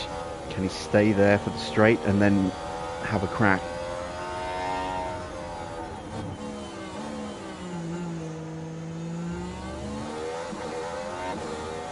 Max Verstappen over the finish line and today's winner. So that is the standard that we need to reach. First. We're not even on screen. Well, it was never so much certain, pulled away from us, but if 40 laps. anything, that must make the victory taste even sweeter. Crucially, I think Hamilton just dropped out of the DRS there. He did. So I think Stroll is going to hang on. Thank you guys. I appreciate it. Fantastic race. We got points in our first race though, which is incredible. Did we hang on for the fastest lap? I think we might have. I don't remember seeing anyone else steal it from us. Stroll is going to hang on for 5th.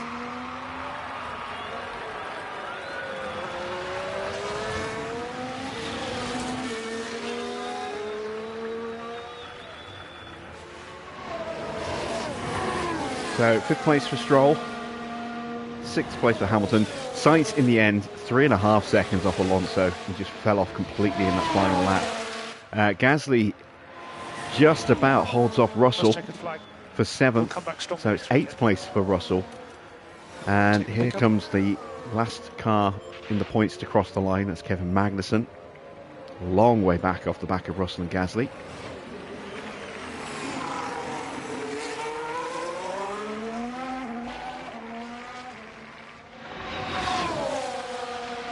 Magnussen takes 9th.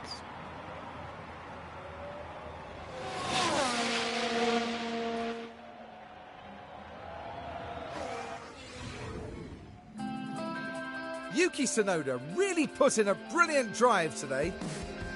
An outstanding performance today to have made the top 10. Not many would have expected this from the team, to be honest. And you love to see this. The whole team celebrating this magnificent result.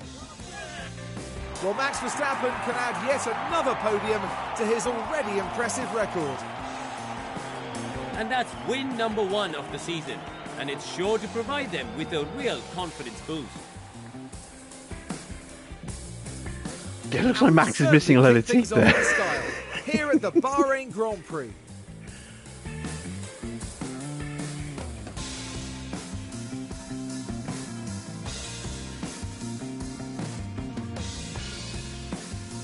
And down there in the AlphaTauri garage, Karun, what would they be making of that race, do you think?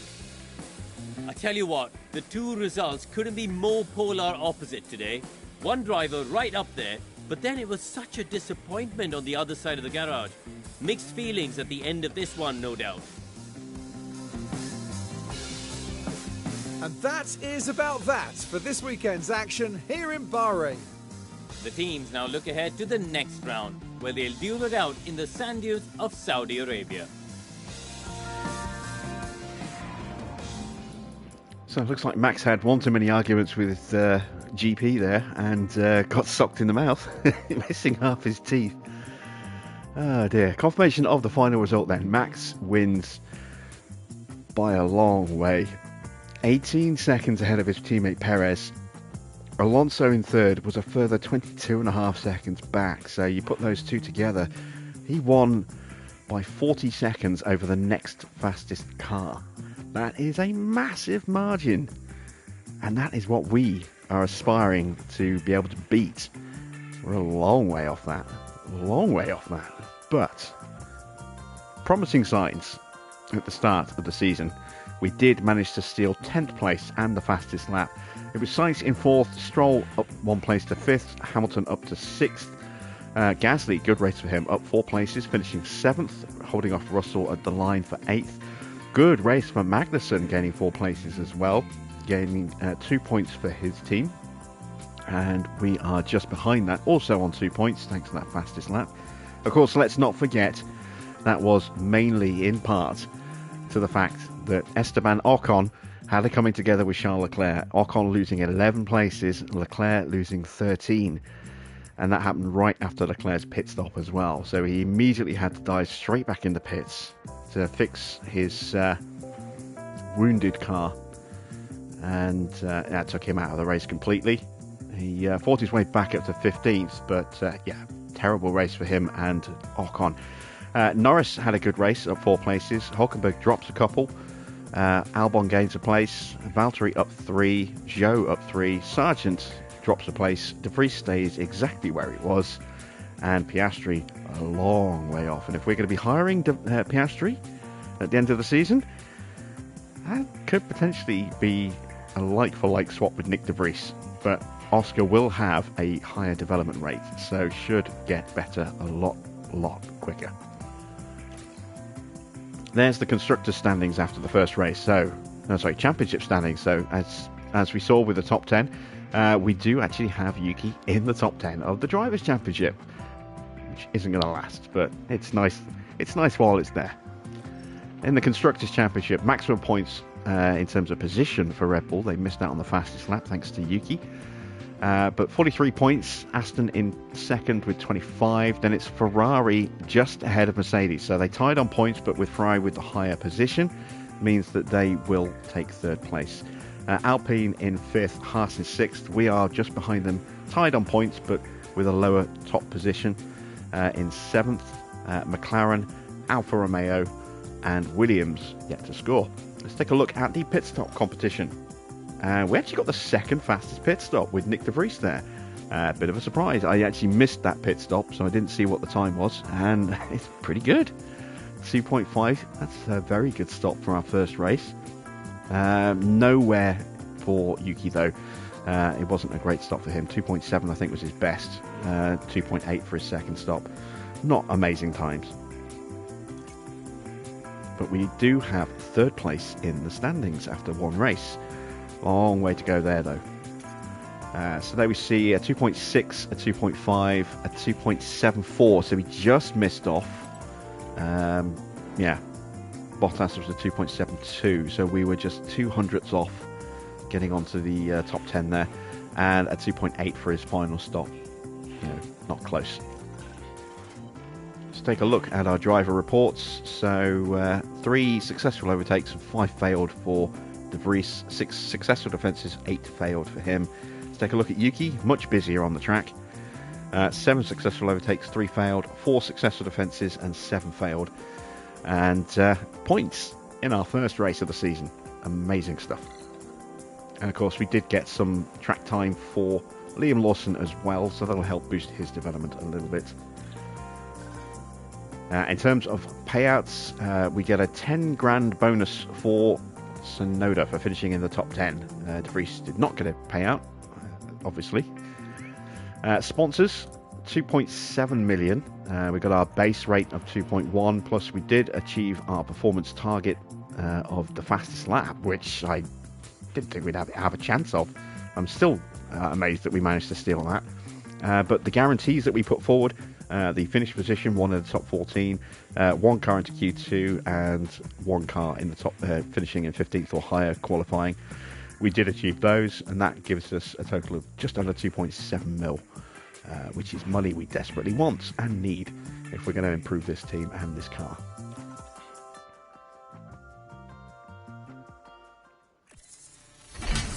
And the helipad is now upgraded as well.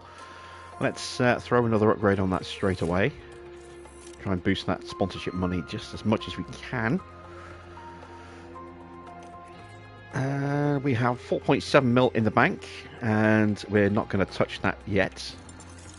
We're going to go to our inbox. I've got a brand new ATR period.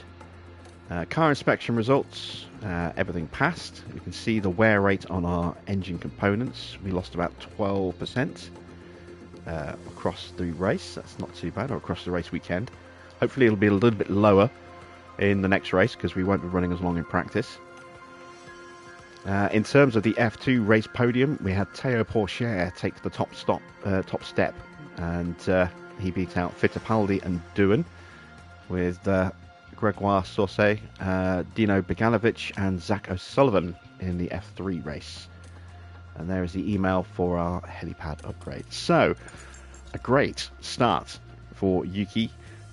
Unexpectedly disappointing start for Nick de Vries.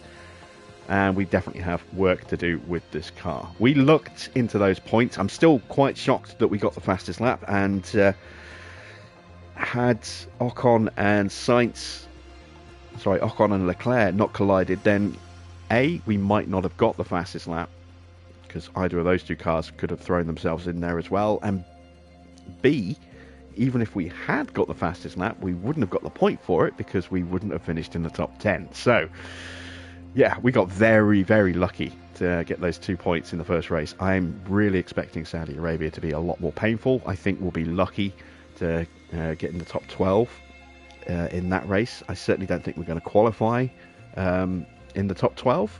I think we're looking probably 14th. At a guess for Yuki, and de Vries isn't going to get out of Q1. And we'll see if we can maybe gain a place or two for Yuki during the race. Who knows as well? Safety cars do happen at Saudi Arabia, and they can potentially help us out. But it's going to be a tricky next couple of races until we start getting some upgrades for the cars. So we'll see how we do. We're going to end the stream tonight at this point here. I hope you've enjoyed the start of our new hardcore series. As I say, we'll be back tomorrow at Jeddah in Saudi Arabia, where things are expected to be more difficult than they were tonight. And we'll see just how well we can do over the rest of the races this week. I am going to be streaming all day on Sunday with Alien Isolation as a early Halloween stream. And I will probably be streaming RoboCop at some point as well, because I pre-ordered that. I've got the 48-hour early access for the deluxe edition, so that goes live on the 2nd. I will have access on the 31st, so maybe next Tuesday I will actually be streaming RoboCop instead of Formula 1 next week. We shall see. We shall see how that goes. But until tomorrow, that's it from me. Thanks for watching. I am Jim Bob, and I'll be back with some more F1 Manager Hardcore very soon.